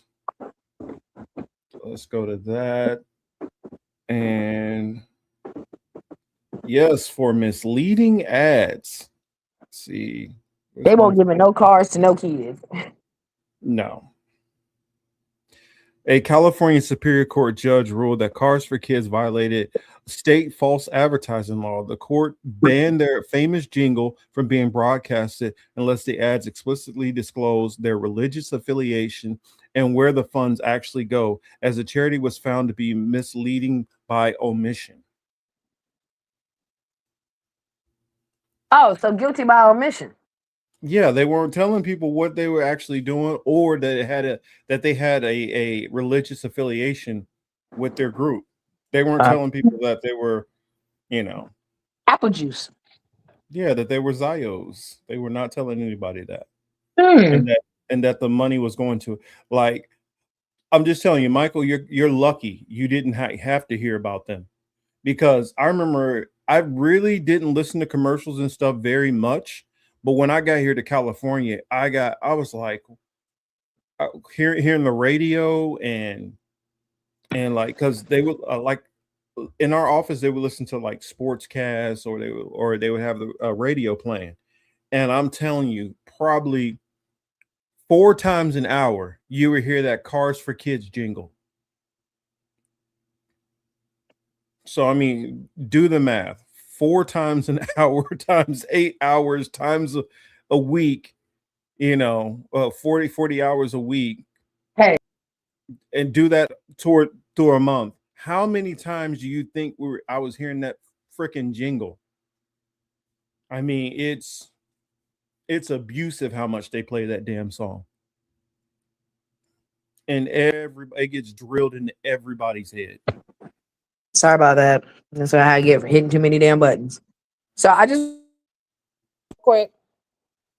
The wildest experience with somebody recently this week.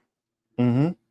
I love how Marcus just did that simple math of saying hearing it 4 times an hour, which would mean he heard it every quarter of an hour on the dot. That means 15 minutes or so, right? I literally watched a young man get on Facebook and say very loudly and wrongly that he thought a 10:15 was 10:25. Thank you, Marcus. The way that your head went, exactly. He came out his face and he said, when the hell has a 10:15 not been 10:25?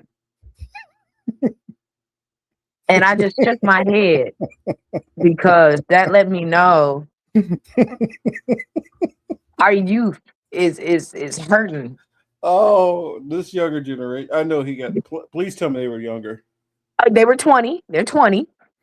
This young generation is cooked. But then got mad when somebody corrected him, and he was like, "I hate a technical motherfucker." No, bitch, it's a right motherfucker. The fuck, you're loud and wrong. You're loud and wrong. Because half past anything is 30 minutes. What do you mean a 10:15 is 10:25? You dumb motherfucker. I don't know what kind of clock you dealing with. Yeah, not a real one. Not a real one. If we can we go to the explosion now? Since we were talking about the Zios and stuff, I'd like to talk about that part, at least the explosion and the detriment that it happened. And I just find it odd that all of that has happened the same week as the fentanyl factory we saw in New Mexico. I'd like for you to put in your update about the paper plant. I mean, not the paper plant, the chemical plant. You know what I'm saying? But we're talking about the paper plant that was in Washington. Of course, I didn't send that one over there. Oh, good, boo. No. I had it. That's the one that I didn't send over. So let me just send it real quick. What state was it in? Was it Washington? I think it's Washington. Wasn't it on the East Coast somewhere? The paper mill? I don't think so. The Blue Origin. The Blue Origin. Oh yeah, the Blue Origin shit was on the East Coast over here. But not that explosion. The paper mill first. Oh, I didn't hear about the paper mill. You ain't hear about the paper mill explosion? All the people died. I think I sent it too. I sent that one too. Hold on, let me make sure. Hold on. I thought I sent it. Hold on. I don't know if you sent me. I don't know if you sent me that one. So, all right. Boom. This one's from AP News. Okay. I got it now. Come on.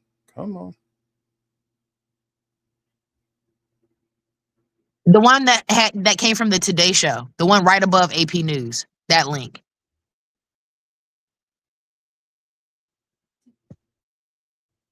Let's see. Let me put this one on the screen while I look for that one.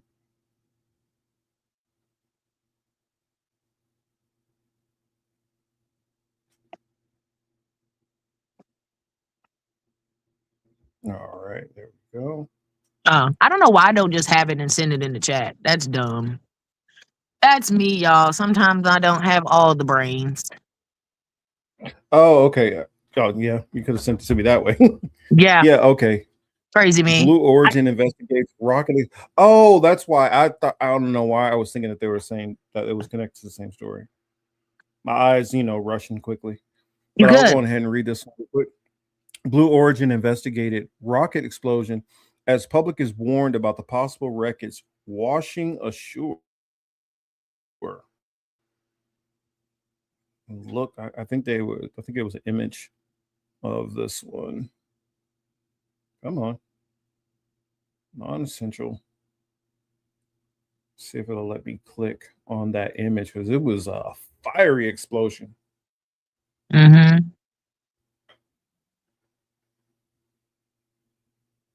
Come on. Or is it a slideshow?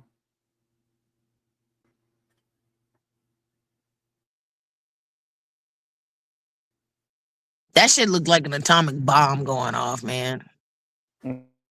I've seen a couple videos and it's just insane. I'm pretty sure you guys can see that giant.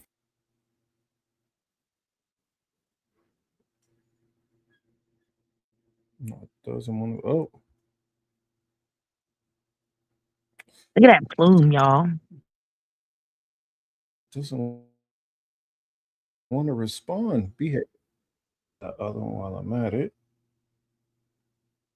Don't get me started on time accord, Lord, because I'll tell you right now, I believe in 13 months and the 28 days each, and the whole, it's on the back of a turtle shell. And if you count the turtle shell, little divots and stuff, the little shields on a turtle shell, then you get the 13 months, the 7 days, and 28 days per month type vibes. What? Heck is that not opening? Because they don't want us to talk about the explosion, obviously, Marcus. Did you pay our FBI agent this month? Nah, I guess that God check got too damn late. it. Damn it, Marcus, I told you about that shit. They You know don't they want to don't talk want about the explosion either. No. I ain't got it. They don't want my money no more.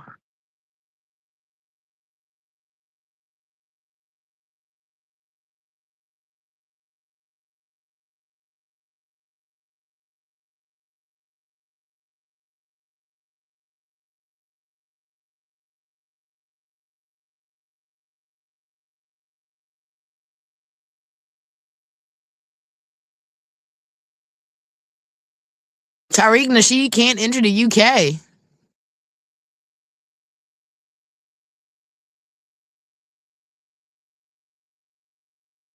Hold on, Chris H. You're going to have to tell me about that one. Go ahead and put me onto that, Chris. I didn't know Tariq Nasheed couldn't go to the UK.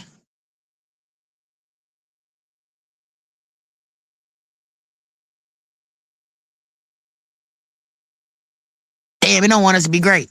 All right, so long story short, Blue Origin, who is owned by Jeff Bezos, had this big ass thing blow the fuck up because he sucks at making fucking spacecrafts. So I'm still trying to understand how he had Katy Perry in space that one time, but whatever. I just find it wild that they ain't making nothing that makes them go in the ocean though. Like, why are we not doing that?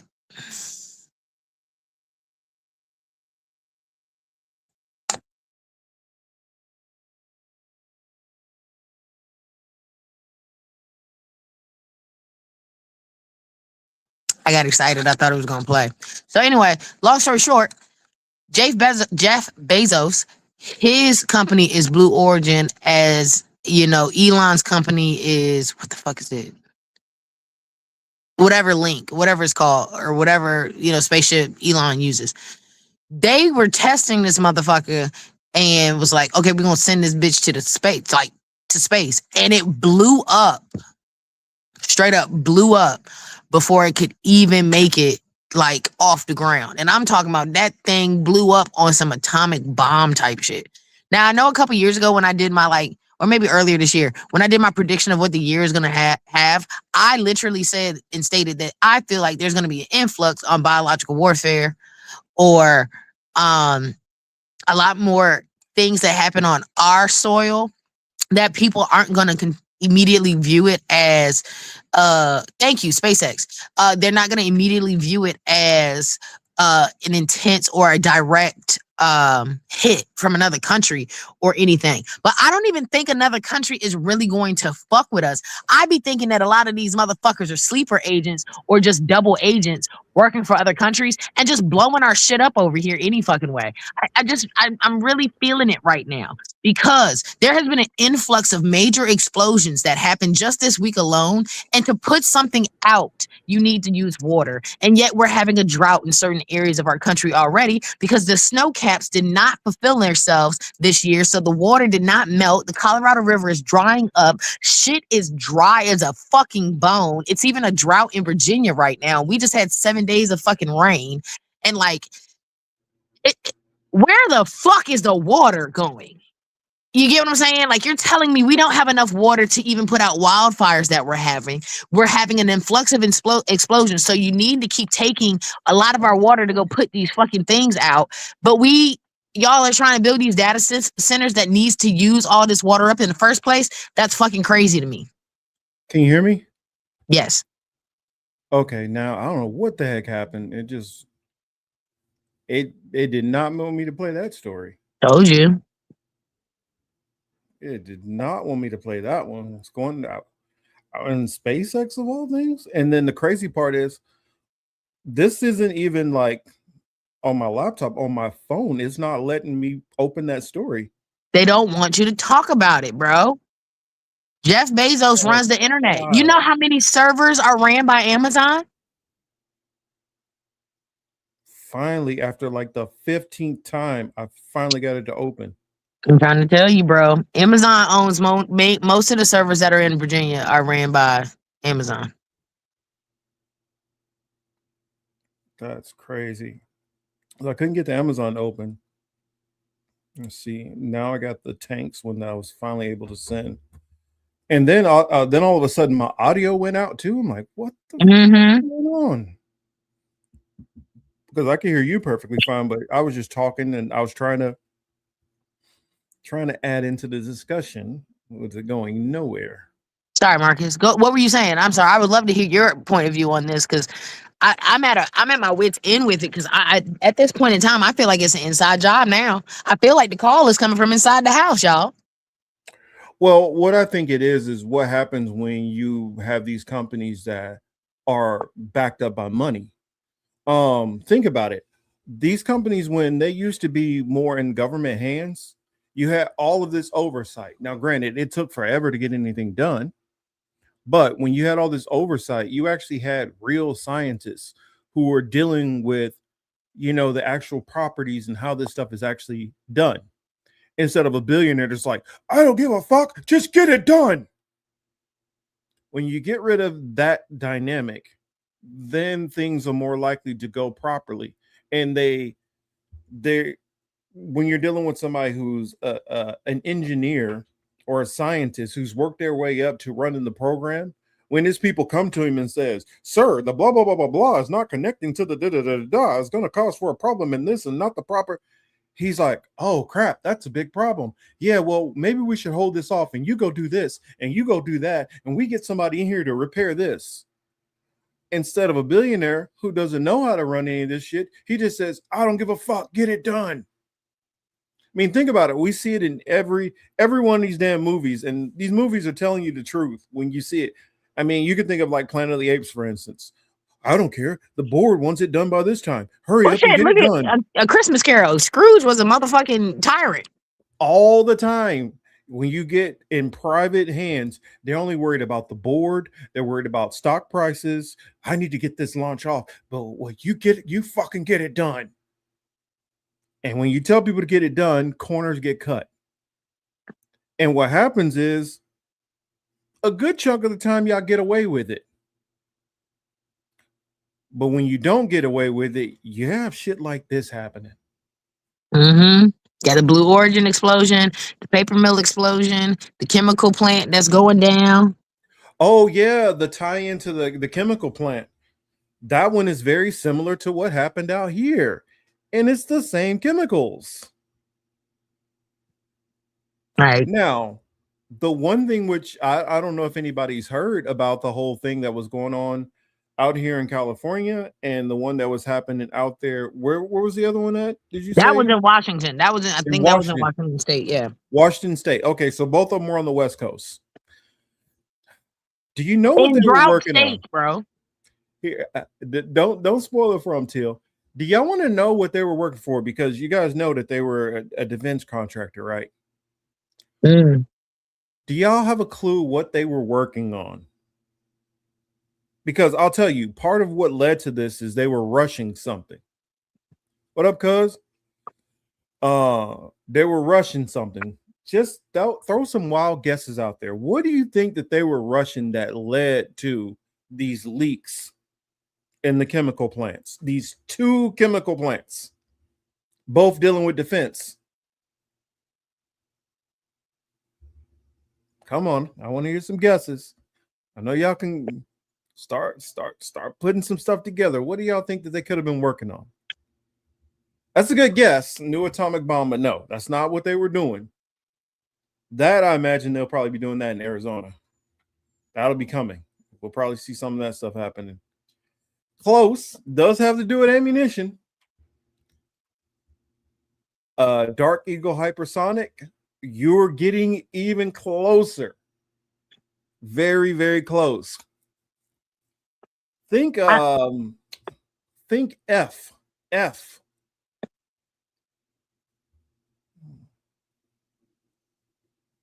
Nope, not a nuke. Have you guys heard of the F-35 Joint Strike Fighter?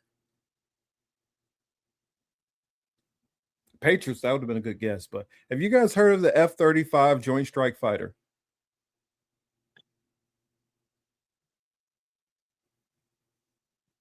Mm-hmm. Now, what is the F-35 Joint Strike Fighter for? And who flies them? Okay, I see a yes, I see a no. And there, the F-35 Joint Strike Fighter is the primary fighter plane that the U.S. military uses and the Israeli military uses. Mm-hmm. You better do it, Dingo. They were trying to rush an order of Joint Strike Fighters to Israel.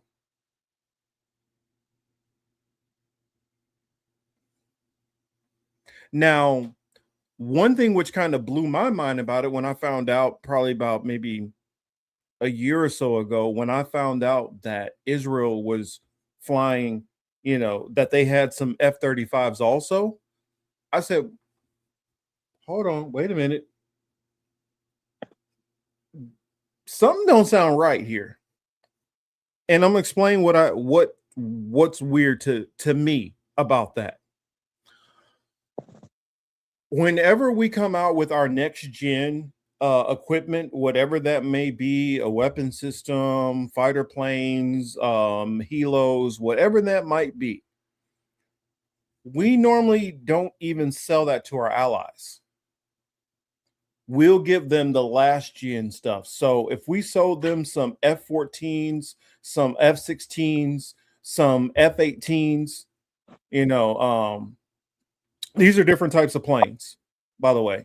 Even if we sold them like some Apaches or some Tomahawks. I mean, well, not Tomahawks. Well, Tomahawks are cruise missiles, which we do sell them Tomahawk cruise missiles. Mm-hmm. But the Joint Strike Fighter was supposed to be our replacement plane. Like for instance, if the F-16 was the preeminent fighter plane for the U.S. Air Force. Eventually, for a little while, they kind of played with the F-22 stealth, which is the fighter plane. then the Marine Corps fighter pilots, they were flying the F-18s and the F-14s, the Harrier and the Tomcats. I don't know if you guys ever seen that fighter jet that can turn its thrusters to the ground and have a vertical takeoff. That was the Harrier. But they had all kind of problems with the thrusters turning and stuff like that. So that would end up getting decommissioned. And then they primarily used the F-14. And F-14 is what the Marines were using. F-16 was what the Air Force were using. And those are the main planes. Okay, Chris knows about the Harriers and the Tomcats. They swapped out those for what was supposed to be the Gen 5 or Generation 5 because they do fighter jets in categories. They'll come out with a Generation 1 and they come out with a Generation 2, then 3. And as they move up, the technology increases, speed increases. And this plane was supposed to be, the F-35 was supposed to be able to match the speed of a MiG-28 or 29 in banking and maneuvering, because MiGs they tended to be a lot more maneuverable than our planes, but also be able to carry the amount of weaponry that you would have on an F-16, F-14, or F-18, which F-18 had a lot of ammunition on it. They just weren't able to bank and turn as fast as like the MiGs, which were the Russians, North Koreans, Chinese would fly these. Well, the F-35 was supposed to be our answer to that and was supposed to be this new top of the line. And it took many, many years for that to come out. They're selling their supposedly best of the best aircrafts to Israel, giving those to Israel. So this is kind of okay, whatever. I mean, we used to never, I don't care how much of an ally country was to the U.S., we did not share equipment like that.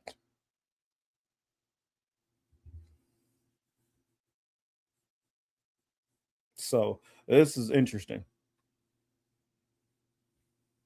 I mean, there still are some of the other planes, like not the F-16s, like the F-16s. We once we like got rid of using those, we sold them to our allies. So like Italy and like Turkey and Germany and all these other countries, they got like F-16s. And then you do still have a couple of them which are floating around other countries. But other countries having our stuff that we're using right now is like unheard of. We didn't do that before. This is unusual.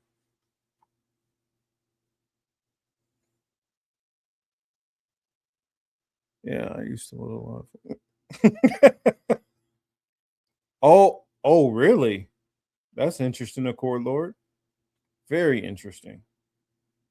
So yeah, those two plants, the one that happened out here, where they were evacuating 40 to 50,000, was one of those plants that were working on a rush order, and so was the other one in Washington. India has license to build F-16.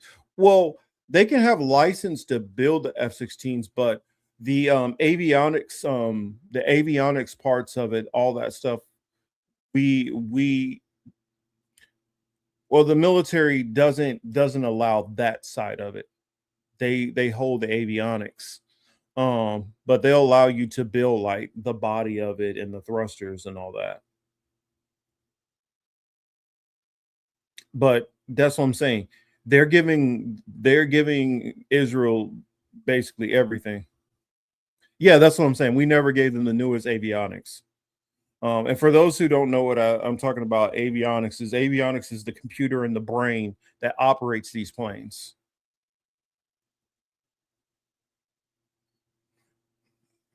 And so I've been up close and personal with some of these planes, spending some time on flight lines. I know it'd be like, wait, but you're in the Navy. Why would you be around planes like that? I was stationed on a couple of air bases. In fact, that first command, when you guys hear me talk about Italy was a naval air station. I was at Naval NAS Jacksonville, also another naval air station. And I also spent some time at Naval Station Rota, which had some more helos and stuff there. But being around some of those planes and actually being around with him doing CAG arm, D arm, which that's loading ammunition onto the planes, is where I learned a little bit about some of this stuff.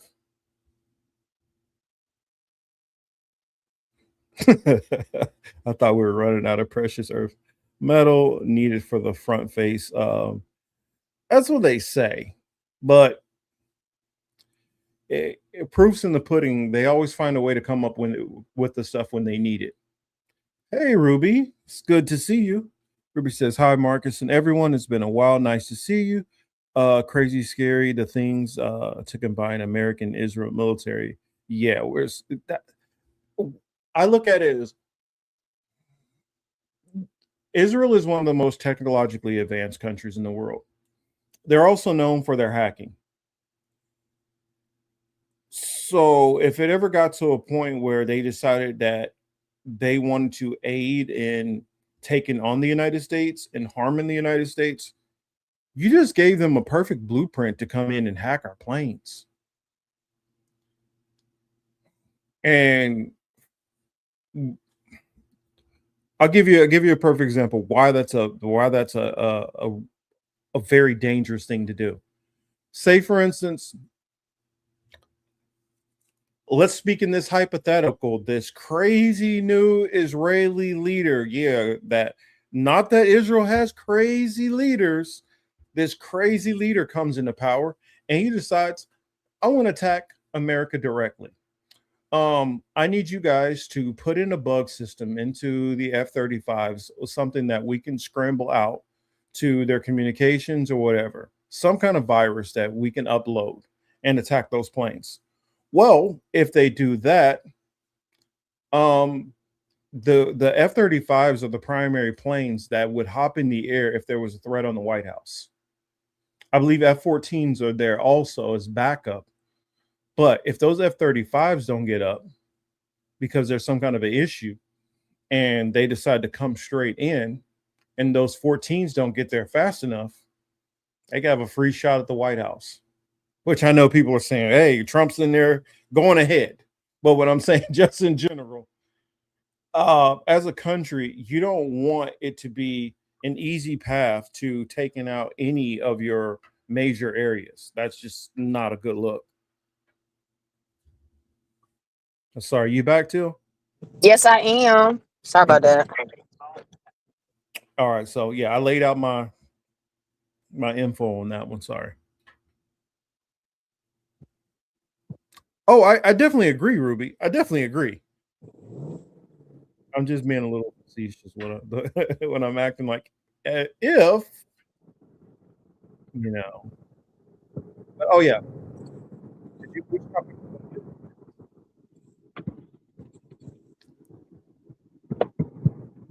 To you. Can you hear me? Yeah, I hear you Okay. Now I can. Okay, cool. So, long story short, with all of that, with the explosion of the paper mill and the people dying over there and the chemical leaks and stuff like that, it really just made me go like, damn, where all this fucking water going? Like, we ain't got no water for the data centers. We ain't got no water for humans. We got to use all this water for the wildfires and, you know what I'm saying? These random explosions that's going on and all this other wild ass shit. Now you're telling me that, oh, you just need to watch out for the aftermath of this, blowout because it's going to fuck up the water. Like, god damn. And it's crazy because there's so many people that are like blue collar workers and stuff like in the rural states that have well water and their wells are completely fucked right now. You know what I'm saying? They can't even use the well that they just like drilled down in from 5 years ago because of how bad data centers are fucking polluting the fucking world and tearing up their wells. So it's to a point, it's like, damn, they getting us from all different fronts. The ticks gonna make it so that you can't fucking eat. The goddamn the water goddamn ain't gonna be here, so you can't drink nothing. It's just terrible, man. It's just fucking terrible. And like I'm at a point where it's just like, golly, what's next? Well, this is something that I thought about with the water thing. It's kind of crazy. Remember, everybody kind of laughed at Kamala Harris when she was talking about water wars. Mm-hmm. They thought she was like, look at this ditz. What the heck is she talking about? Water wars. Well, look at Colorado right now. Because I know I sent that link too. I don't know. I should have put it. I got that one ready. You got that one ready? Boom. Yeah. Look at Colorado right now. That one is. Okay, let me share. And... I don't. All right. No, I don't need notifications. Hims, are you trying to talk shit on me?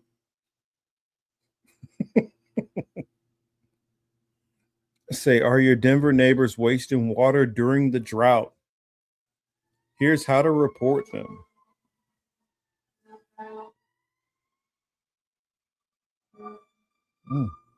That's loud.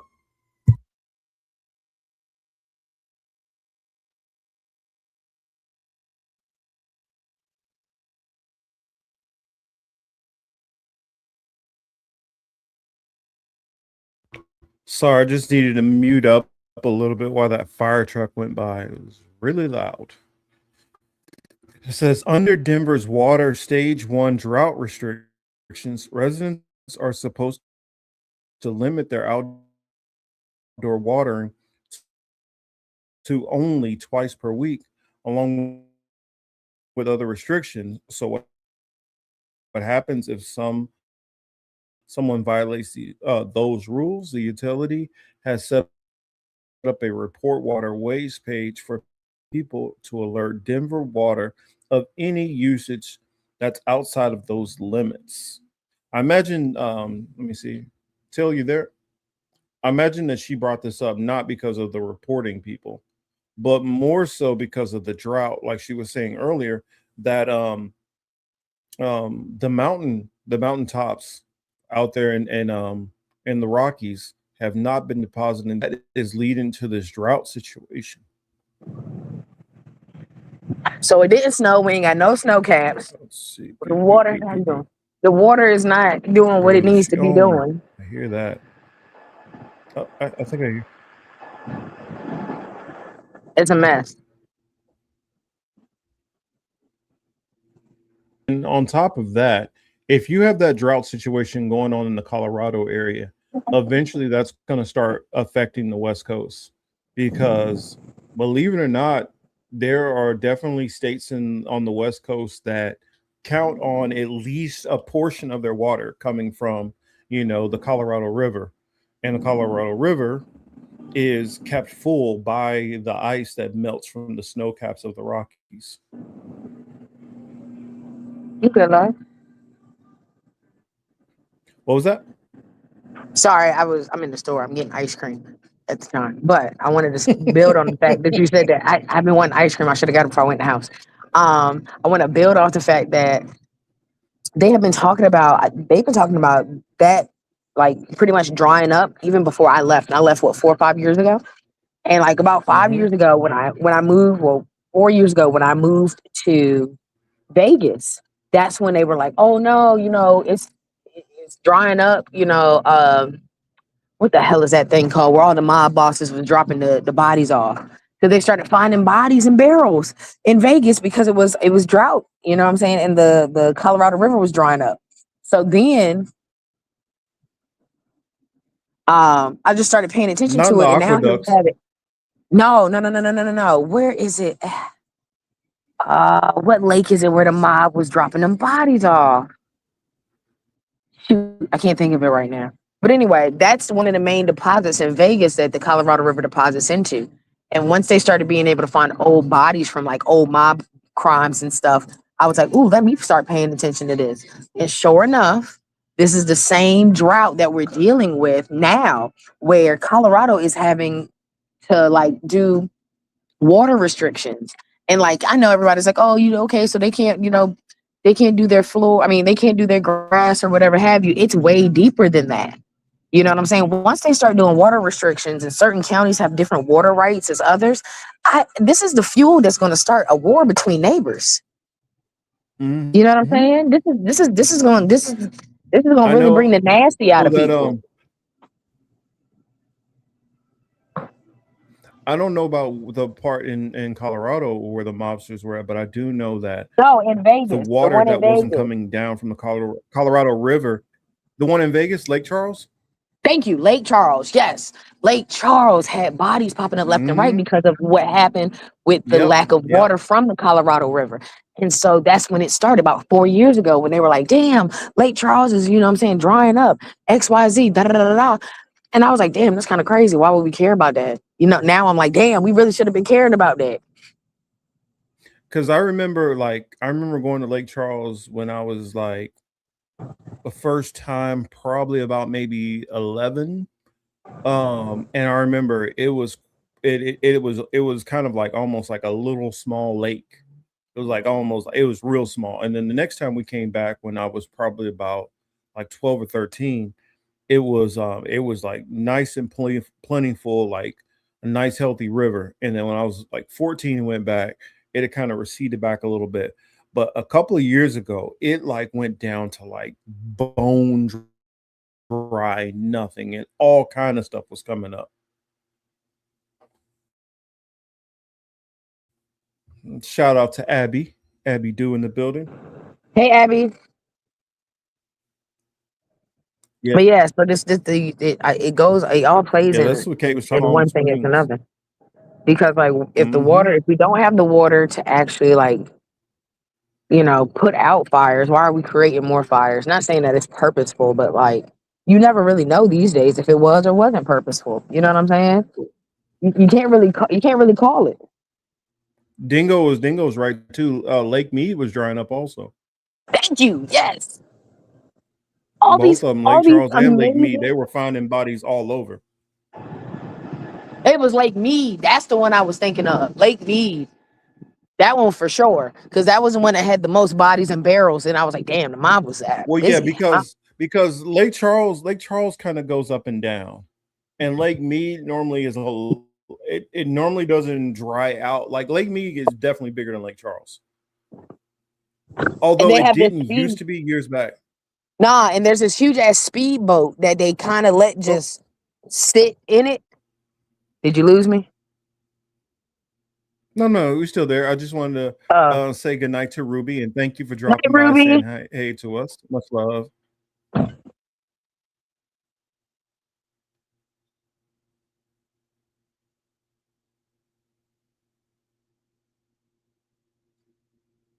That's funny. Most of the people that you're talking about there in the Hilo, I don't really know them. And the what? Oh, some people. I was sorry, I was reading the chat. Oh, okay. Some of those people who's talking about, I don't know who they are. Like Glenn Deason, the Duran, Chris H. Just know them occasionally, rarely. Rachel Blevin. I don't really listen to Jose Vega. I mean, except for if I see he's on due distance. Anthony Aguilar, Scott Ritter. I just think he's so full of shit. Um, and then Ray McGovern. I don't listen to him either. Occasionally, I'll listen to Larry Johnson when it comes to military equipment and stuff.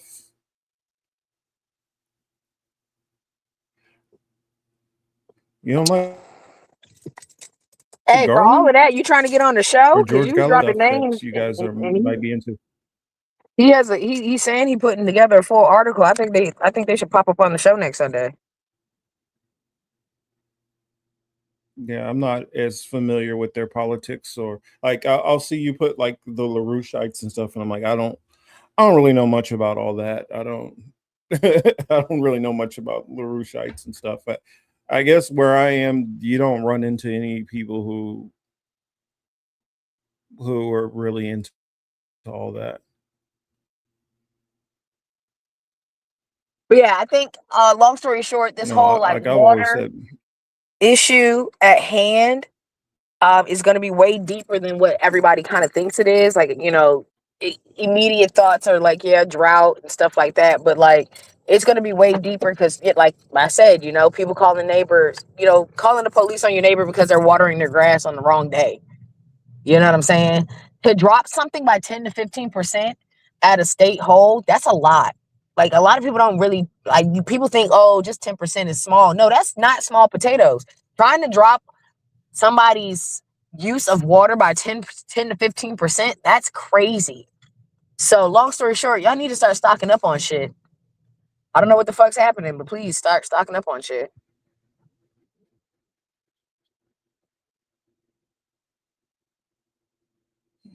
Yeah, I put in the chat. If you could explain to us what a LaRoucheite is and why is that bad, then that would be helpful. Like, because I don't know what that means to even have a problem with him. Chris H. Why does that sound familiar? Is Chris H the Chris H I used to be a part of the show at the very beginning, which he got like super in his feelings and left?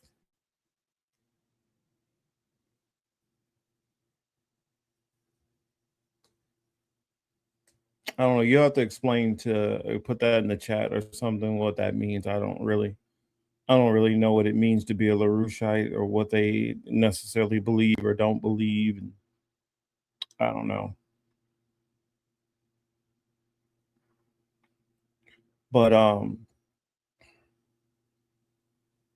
let's see. Let me go back to some of these starred comments that I have here. I know people were asking some questions, or not asking questions, but had some comments that I wanted to share, get into. Oh, I don't know if Chamonique is still here,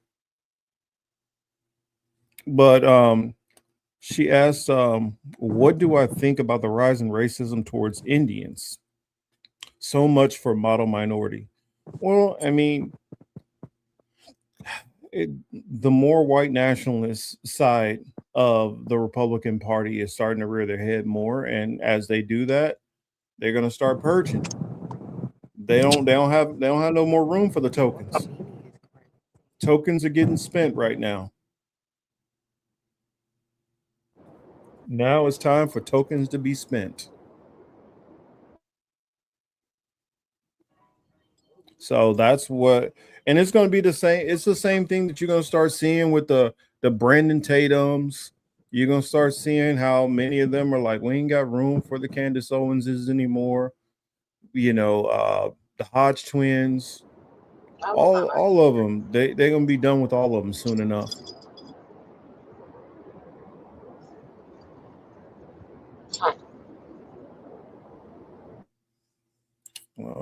I guess I still don't know what that means. Only thing I know about Jose Vega is that he was criticizing some Democratic politician. That's about the extent I know about Jose Vega. That he was Hey, criticizing Marcus, if them you can about hear me, I Gaza. don't know. My audio just went out. I got to reset. Okay.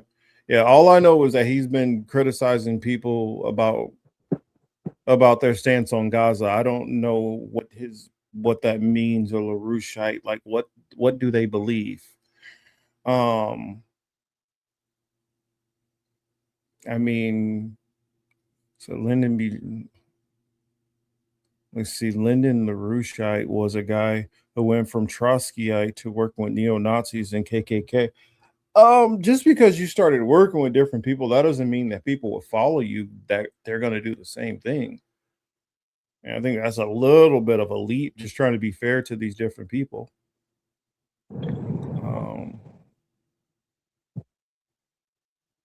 I mean, these days you can consider anything a cult, to be honest.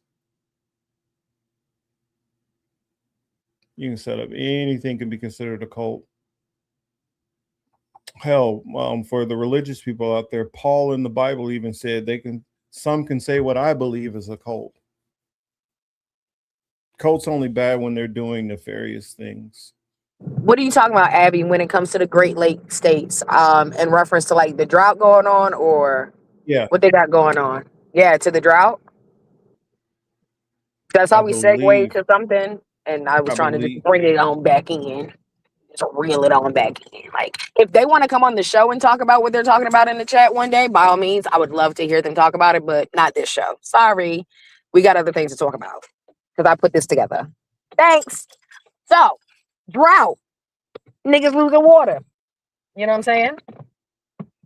The Great Lake states are as well, are like everybody's in a drought. Shit, the East Coast got their drought. The West Coast has always had a drought. It's just getting worse. You know what I'm saying? And then I think that's what Abby is talking about is the Great Lake states. You know what I'm saying?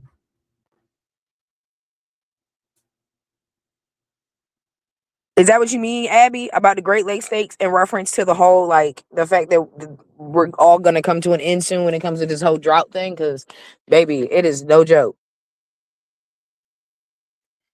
I mean, when I'm looking up this LaRouche thing, it says a LaRouche is a follower or supporter of Lyndon LaRouche, a controversial American political activist, economist, and perennial presidential candidate. Followers Market. belong to a That is tight. not what the show is about today. If they want to come and talk about the LaRue shoots, the bamboo shoots, uptown shoot dice, they can come on the show next Sunday. I will give them a platform. I'll say this last part and then I'll leave it alone. It says the movement pushes a unique mix of extreme conspiracy theories, anti-establishment politics, and economic pseudoscience. I mean, I criticize the establishment all the time, and I engage in what can be considered conspiracy theories. I don't know, Michael. You have to explain in more detail why we need to worry about these LaRouchites or supposed LaRouchites, because I'm not seeing a connection yet, or I'm not seeing what's causing you this alarm about these people. But back on to topic. There's one more topic that I had in mind, unless it was something else you had before we start talking about Michael. Nah, go, y'all get y'all water up. World's coming to an end. Same shit. Same shit, different day. Mm-hmm. Yeah, so the Michael movie, if y'all have not seen it, I recommend it. I highly do. I said that I was going to give a review on it, and I feel like I can give even if I gave spoilers, I mean, come on. It's a Michael movie. Are you guys not know enough about Michael Jackson that anything is going to be spoiled for you in this movie? So the things about this movie that I told Till before the show that surprised me that were not in it. Janet Jackson is not in this movie at all. Rebe Jackson, the oldest sister, is not in the movie at all. Like, how do you have a Jackson movie and you just leave like some of the siblings out of the movie? Like, they didn't grow up together at all. I mean, they didn't even have to say their names. They could have just had them like running around the house or something. Like all you have is LaToya Jackson. Like, there's two sisters who are just like not there. That was kind of weird. They literally, being that how they put Michael Jackson and Prince against each other so much in the media, there's not even a mention of Prince. Is it like as if Prince didn't exist during that time period? It was wild to me. Although it was a very good film for nostalgia. It did not and for those who don't know, it cuts off at 1988. And the reason why it cuts off at 1988 is because they are filming the other half of it right now. And that'll go into his 90s career, and that'll go into all the controversial stuff, with all the cases and trials and kids and all that. And so that's, I guess, a wrap up of the movie. My review of it is, I think overall, for those who are Michael fans, I think that they're going to enjoy it. I think outside of Jafar, Jafar Jackson, his nephew that portrayed him, I think there's only one other person, which I got to shout out, Roman Banks, who has portrayed Michael Jackson on Broadway and a couple of countries, on the stage. probably the only person who I think could have done even, remarkably is good. I think that, and if you guys have not heard of Roman, I think it's Roman W. Banks. If you guys have not heard of him, look him up on Instagram. Beautiful singing voice, sounds exactly like Micheal, if not better. So I definitely want to just throw that out there. Shout out to him. He's amazing. The dancing nails it all. I just think that probably Jafar is better because he can channel his uncle and the different things he saw behind the scene because he spent time around him. I also think it's better probably because he's the age being 29. Um, he's able to probably portray some of those certain time periods. And the kid who played Michael as a little Michael, amazing, amazing job. So the acting was first class all the way around. The scenes with Joe Jackson kind of surprised me because I really felt like they really molded it down. Like I think that they portrayed Joe as domineering and controlling, definitely verbally abusive, but not to the level I've heard them really say Joe was. Like they made it out like Joe was a piece of work. I'll say that. Um, what else? I think there were certain parts like I'm kind of borrowing from Roman's breakdown on the movie. There were certain parts of it where you hope that they would have slowed down a little on this part of the movie instead of just kind of blowing past certain things.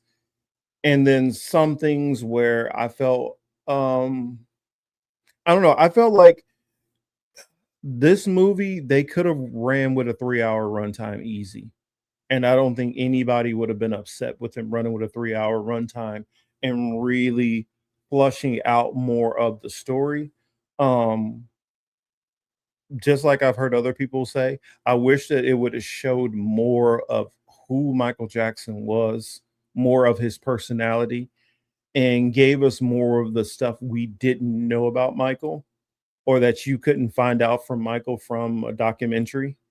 Um, but it was really good. It was really cool to see, his performances, updated and not through the grainy vision to be able to see it kind of in a 4K view. And since I never got to see Michael Jackson in concert, I guess it was the closest thing to being able to see, what it would be like seeing Michael Jackson in concert.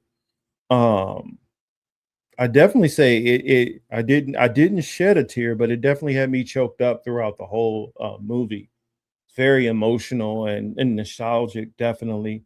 Um, I'm looking forward to definitely the second part of it when it gets into more of the Michael songs that I was old enough to get the context of the songs and really understand them on a better level than uh, some of the other songs, which I just kind of knew, but was just a kid just bouncing around the living room to that didn't really know the full gravity of the songs. And also it was kind of cool to see the Jackson 5 days, that definitely being before I was born. And it was cool to see the whole transition because for I guess people my age, the Jackson 5 period is almost disconnected because from the moment we were alive, we only know him as a solo artist.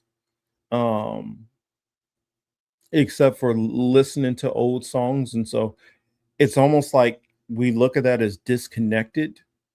Um, but it was cool to kind of see it in the whole process and streamlining. Um, even showing like I wish they would have done more explaining on like the whole vitiligo thing, which I know he didn't come out and really talk about the vitiligo until I want to say the early 90s. Um, what else? I just wish it would have showed more of his process and him being him. And I mean, it did show some looked like fond memories of when he's sitting on the couch with his mom and eating ice cream and, you know, some of the different movies, but it didn't show like you see from this Jackson 5 era, and anybody can see this without seeing the movie. From his Jackson 5 era, you can see a dramatic change in his dancing style. Whereas you can tell as a kid, he was heavily influenced by I would say James Brown, and you can kind of see a combination of maybe James Brown, a little Elvis Presley, and then you started to see, I would say, some Bob Fosse, and he was big into like musicals and stuff like that, and Kep Calloway and a bunch of different dancers of the time period, and I think he sampled a bit of a whole bunch of different dancers. I think he threw like some pop locking in there also with a little bit of Bob Fosse and the whole James Brown style, and probably even I could even see a little bit of Elvis with can't think of what he calls it, but like the little leg out kicks that he does. But says so in the second movie going to cover how they replace Michael with the deformed Michael. I actually kind of got my answer the whole vitiligo thing because a lot of black people we just felt like Michael Jackson was just trying to be white. What I understand now is the medication that he was prescribed for his vitiligo was whitening his skin. And many of us thought maybe he was using like skin bleaching creams or whatever. But and I always thought that didn't really make sense that it would have been the skin bleaching creams because I don't know how he would have been so good to be able to do it so evenly across his body for it to all bleach out the same way. And then it made sense. It's a medication that's doing that. And that medication was lightening his skin while he was using makeup to cover the blotches, which that part I don't think I ever knew about. I hope also it goes into the controversial stuff that they won't touch. I know that they're going to talk about, the lawsuits and all that, and hopefully they debunk some of that. Which he helped make people think. The nose job, I think what they were alluding to with the nose job is in the film it did show like he was really big on Peter Pan. And I think he looked at Peter Pan's nose as like the perfect nose to have. I don't think he thought of it as in having a white nose or the nose in a racial way. I think he just looked at like Peter Pan. And granted, it was subconscious, but it was well known that his father, one of his insults that he talked about was his nose. His own father was calling him big nose and stuff like that. And when you're picking on your son at 8 years old, insulting his nose and embarrassing him, I guarantee you he felt touchy about it. So it's no surprise. And I think he was I think he was fine and didn't need the nose job at all. I think if he just stuck with one nose job, I think that would have been fine. But I think the constant nose jobs over the years is what did it and probably destroyed a lot of the cartilage and stuff in his face to where the end he had the collapse looking deformed nose that he had. I'm sorry, Till, you can hop in at any point. I've kind of gotten off of describing the movie and just talking about him in general. I haven't seen the movie yet, so yeah, but I'm not really talking about the movie as much anymore. We're just talking about Michael in yeah, general. I just I could only imagine how it was to be him first with the stardom that he had and not being able to even at all live a normal life outside of being a child star, and then also it's kind of just sad, and I don't compare them at all when it comes to like career wise, but like, my generation's version in the sense of Michael would be like, outside of the crazy court cases would be like Chris Brown. And I've also have a sweet spot for him because he's from Virginia, but like I remember I read an article where Chris was like, he will go when he's like on tour in other countries and stuff, he'll go out at night only, so he can just have some type of normalcy again. And knowing that Mike never got that, it's just disheartening. And like, you just gotta think about the mental strain it had to be to sit here and like never be able to be normal. No matter Yeah. when you were even trying to be normal, you could never be normal. There is no normalcy for Michael's life, and it's so sad. Just Yeah, I completely think Brown though didn't what he got his start when he was what about like 16, I think. sad. Chris started at So he got to have a somewhat of a childhood, and he got also I think just the way like his career went, it was more that he wanted it, and it wasn't like his father was commanding him to do it. Yeah. Like, I think that's different when it's organic, like a Justin Bieber or somebody like that, or a Usher or a Beyonce or a Chris Brown, where they're still getting to enjoy life, even though they're making sacrifices in that childhood to work to the dream. Like Michael wasn't like one of the first scenes in the movie, like he's looking outside watching the kids play, and he can't play because he has to rehearse. Like they were going out on performances, performing in bars and stuff, and then come back home and he didn't get the steps right. That father would make them stay up and practice instead of going to bed when they had school in the morning. And just like the level of like how abusive he was. Like in the show, they show him like get whooped once, and then they show him like send him to go get the belt like a couple of times.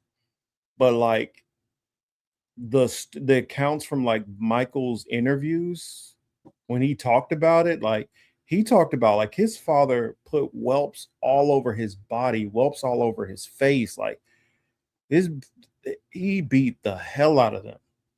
Like the mom like was like pulling Catherine had to pull Joe off a couple of times because she thought that he was going to kill him. Like the beatings he got were brutal. So I know that had to mess up his head. And the fact of he did not only get a childhood, he didn't get an adolescencehood either. He didn't get to go and chase girls and stuff like that, like some of his older brothers got to do. He had to be Nah. performing because think they got signed to Motown when he was 10. Even though they lied and said that he was 8. So it's like I can't imagine what that would have done to a kid's psychology. And it also led to like him having that fear of confrontation his whole life. I mean, you could tell he was exhibiting from many issues still well after he got off from under his father's control. Yeah, there's some conversations that he had with like Diana Ross on the phone in their office to like wanting to have like a real relationship with, what I'm saying, a woman, and how he can't seem to get that. And I can only imagine, how it was back then where you are just trying to have some type of normalcy and you can't get it. Yeah. I felt like he had a form of arrested development too. I mean, never got that childhood, and so Issue with normal people. chasing it. He was chasing that childhood. Yeah, for his whole life. Mm-hmm. So sad. And then like something with like the lawsuits that were brought up. What's up, Jake? Something that was brought up with the lawsuits when you go into a pedo, they typically when they have like toys and candy and all that stuff around to try to be a predator, they never engage with the stuff or play with the stuff or use the stuff. he literally built like Neverland and rides and roller coasters and all that stuff for himself. He had that stuff. It's not like he brought kids around and was like, what can I do to bring kids around and keep them entertained? Now he kept all that stuff on his own. Like he was like 17, 18 and deciding, I want to go buy a llama. Like he was asking his mom for a llama when he was like, he was like 12 years old asking for a llama. And then what he said in that movie, it kind of hurt my heart when I heard him say it. He said, you know, these aren't my pets. These are my friends. He's like, everywhere I look, everybody wants something from me. And basically, he didn't know how to trust any relationship in his world that besides everybody just staring at him and looking at him as an oddity or everybody, you know, wanting something from him. The only where he felt like he couldn't, that somebody didn't want something from him or didn't want to be around him because he was Michael Jackson was when he was around animals. And so that's what led to Ben, his rats, and Bubbles, and his llama and his giraffe, and all the animals that he had around. Word on the street, he did a lot of that to counteract some of that Epstein stuff that was going on during that time too. Well, you think he was involved in Epstein stuff? I feel like he was a counter. He countersuited the Epstein stuff. Mm.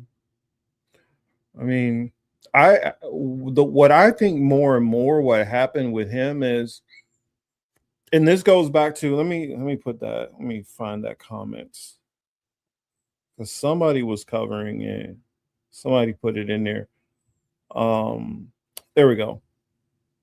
Says Sabby showed a video of Dr. Umar exposing the truth as to what happened to Michael Jackson. Yeah, he was doing Dr. Umar did an interview on, what was it, Dialogue.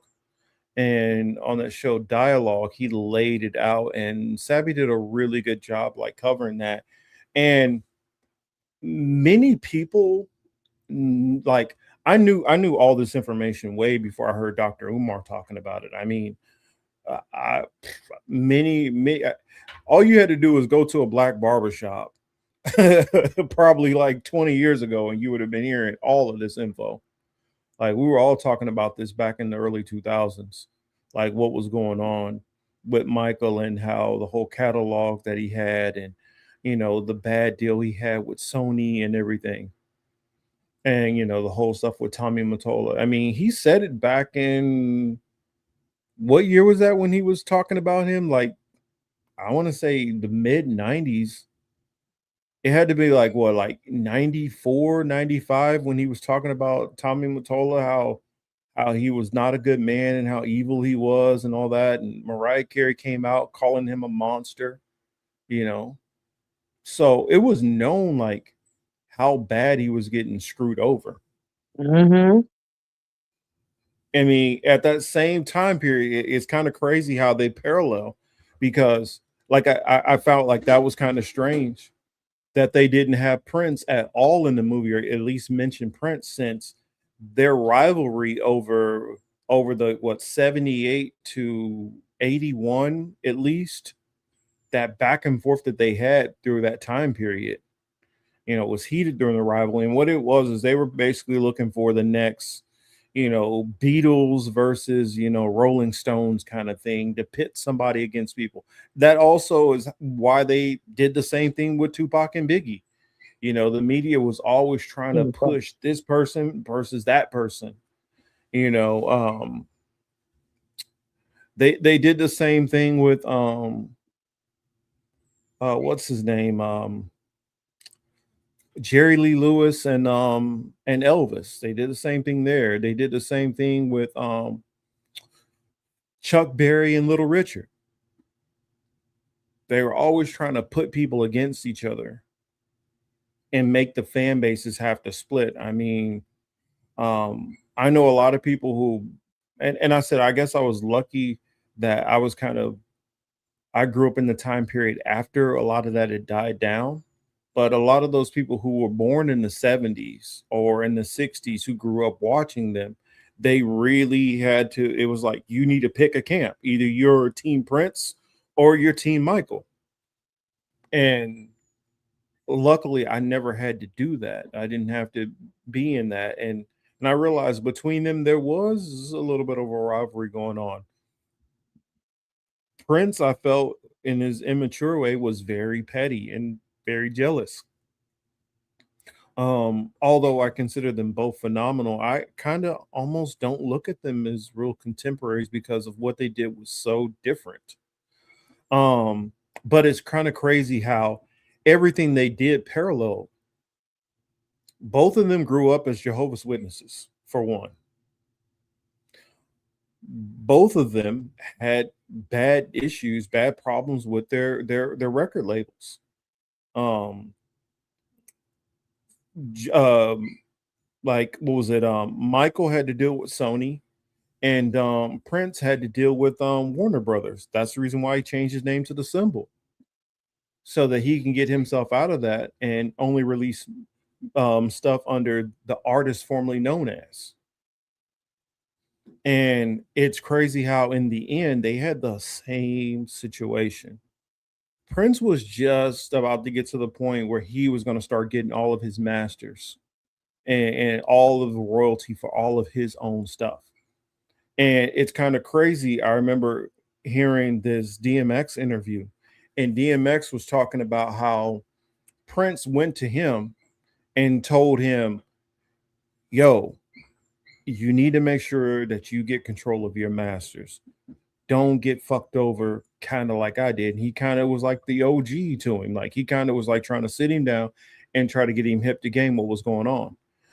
But if you look at what ultimately happened with Prince, what happened with Michael, you can look back to the Bill Winters and the Otis Redding, and you can look back to a lot of R&B legends in general. Not only R&B, but you can look back to a lot of legends where many of them, it was kind of some weird stuff going on with their death that you got to wonder about that was going on. Who was that Sabby brought up? George Michael. I mean, I didn't know a lot about George Michael's stuff, but it sounded like George Michael was dealing with the same kind of issue. And I do know that how much money was involved from these executives. The last thing they wanted is anybody to start their own labels also and start getting involved in competition, because they know young artists are going to choose, what, I can go work with Michael and work for Michael. Oh, hell yeah, I'm going with Michael. Or hell yeah, I'm going to go work directly for Prince.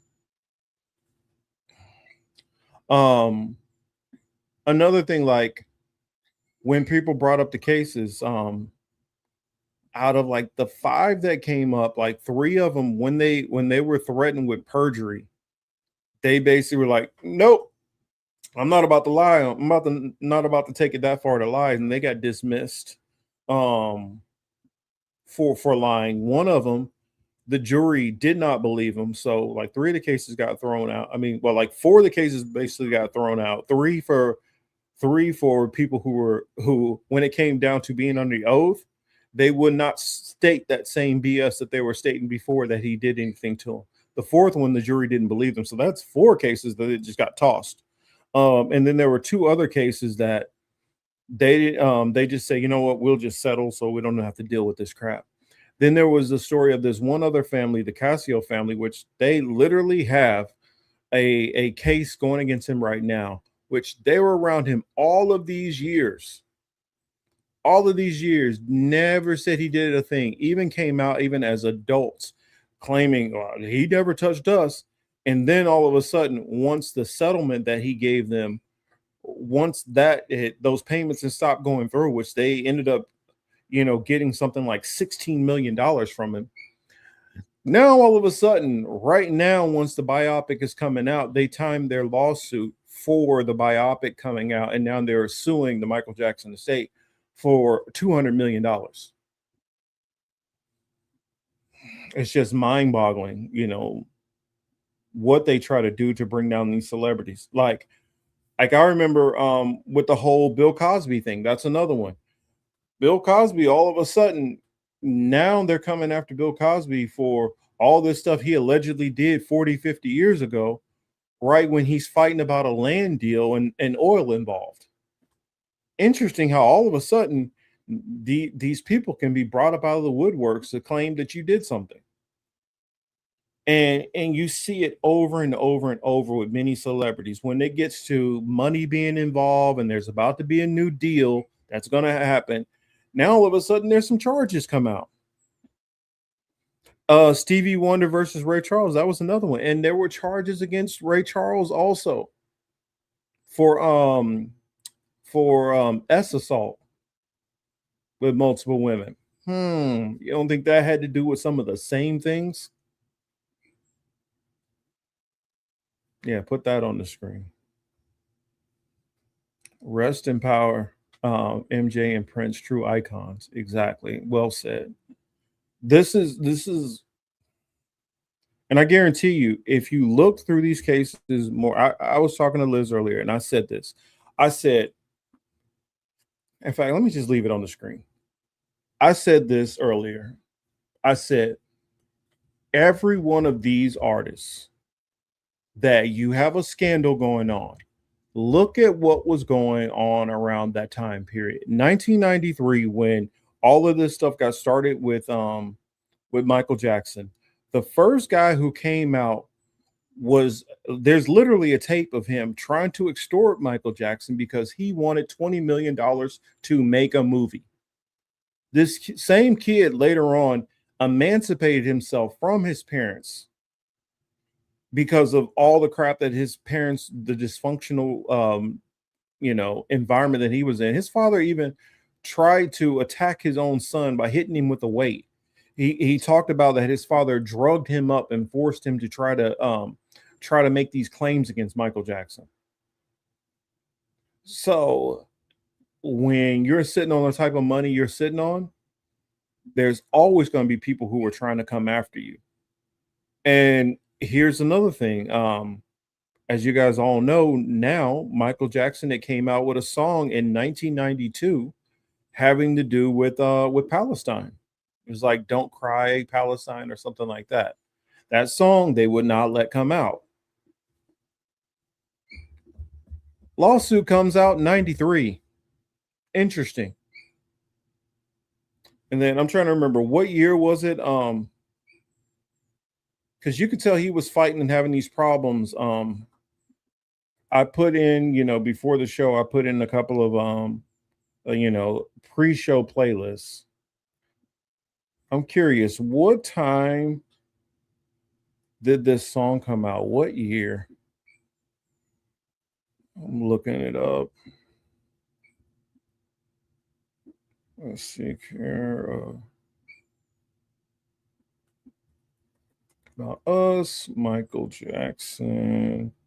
What year did They Don't Really Care About Us come out? 1995 is when that came out. This man had been fighting since about 93 at least. And then all of a sudden this song comes out. Now think about how long it took for songs to come out. You might work on a song for a whole year for it to come out or more. So I guarantee you that song he did came out having to do with what was going on, partially having to do with what was going on with his lawyers and stuff.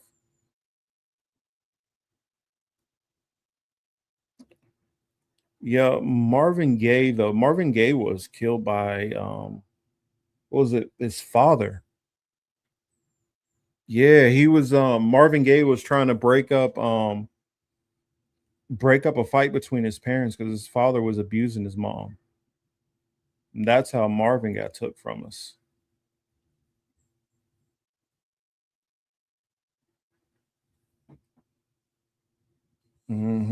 So, and then, and the crazy thing about it, the industry at that time, they did this to artists after artists after artists. And I think the more you go and look back into some of these artists, it will blow your mind. Quincy Jones wasn't really the one who was like screwing a lot of these people over. Barry Gordy didn't really screw these people over. Now, I kind of wonder if Quincy wasn't doing some stuff with the whole grooming thing. That's where I think Quincy was doing some stuff. I think Quincy was trying to like make people have to pay a certain tax,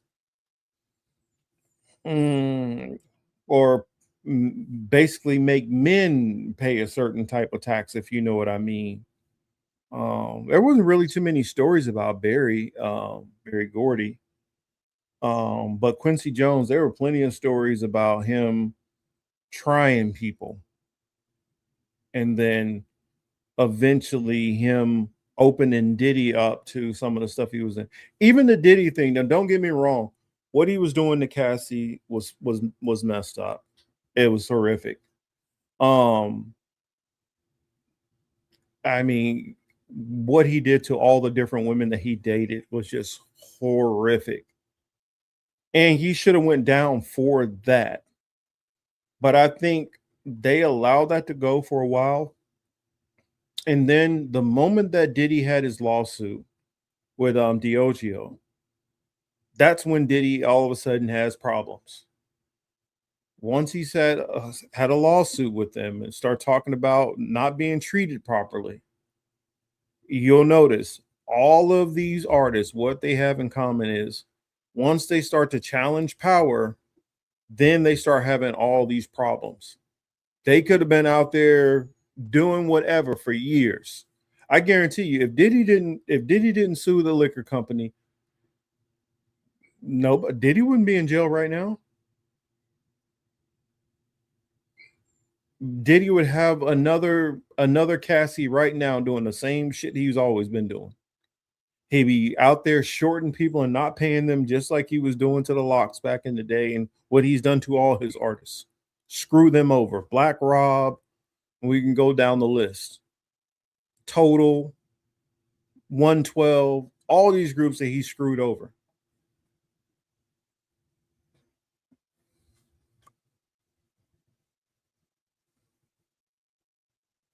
Oh, I bet you he did. So you was reading the transcript of the interview that Quincy Jones did. He said he knew scary secrets, i.e., who got the Kennedys. Oh, I bet he do know. I bet he does know.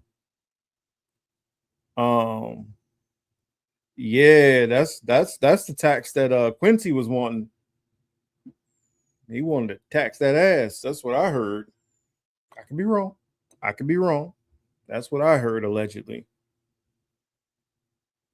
But like let's get back onto Michael Jackson. Michael Jackson, right before his death, was only a few months away from a massive payday. He would have gotten back his rights. I can't remember what it was called, what the contract was called, but the one where everybody always talks about the Beatles catalog, it wasn't only the Beatles. It was like 120 something other artists. Sorry. He had 125, I guess, of the Beatles song, was basically most of their back catalog. He also had Eminem's catalog too. But he had a whole bunch of people like Cher, not Tom Petty, what's the other, Bruce Springsteen. Like he had a bunch of like big name artists, like a lot of their songs and a lot of their back catalogs. And in that deal that he got screwed on with Sony, because he was supposed to be out of it 10 years earlier, they extended it on him. But in 2009, they were going to have to give it up. And so at this point now, all of these artists, now that many of them have passed on, people always, after they die, people give more flowers to them when they were alive. And so people are listening to them now more and more. People are downloading. And so there's so much money that was sitting there that was going to go back to him. Also, he would have got back a lot of his old masters. Excuse me. So there was a windfall of cash that was coming his way. And the same thing with Prince, to bring it back around. So I say any of these artists that you see, all of a sudden they just wind up dead, question it, because there are people who are power players who are doing things behind the scene.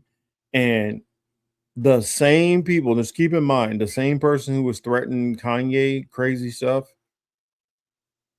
this person was around a whole lot of other celebrities who fell off the map,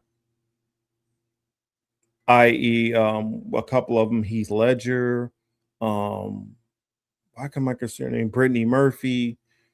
There was plenty of other people. And let's keep in mind, one of the people who was around Michael Jackson around the 90s time period, a certain rabbi. You guys know who that rabbi is? A very obnoxious rabbi who's still around the airways right now, who's been going back and forth with Candace Owens, who's going back and forth with Norm Finkelstein, often on the Pierce Morgan show, who happens to have a sex toy business with his daughter. You guys, just ringing a bell to you guys who I'm talking about? If you guys don't know who I'm talking about Rabbi Shmuley. Yes, the same Shmuley booty tack. Yes, that same guy was hovering around Michael Jackson at this time period when all of these problems were going on.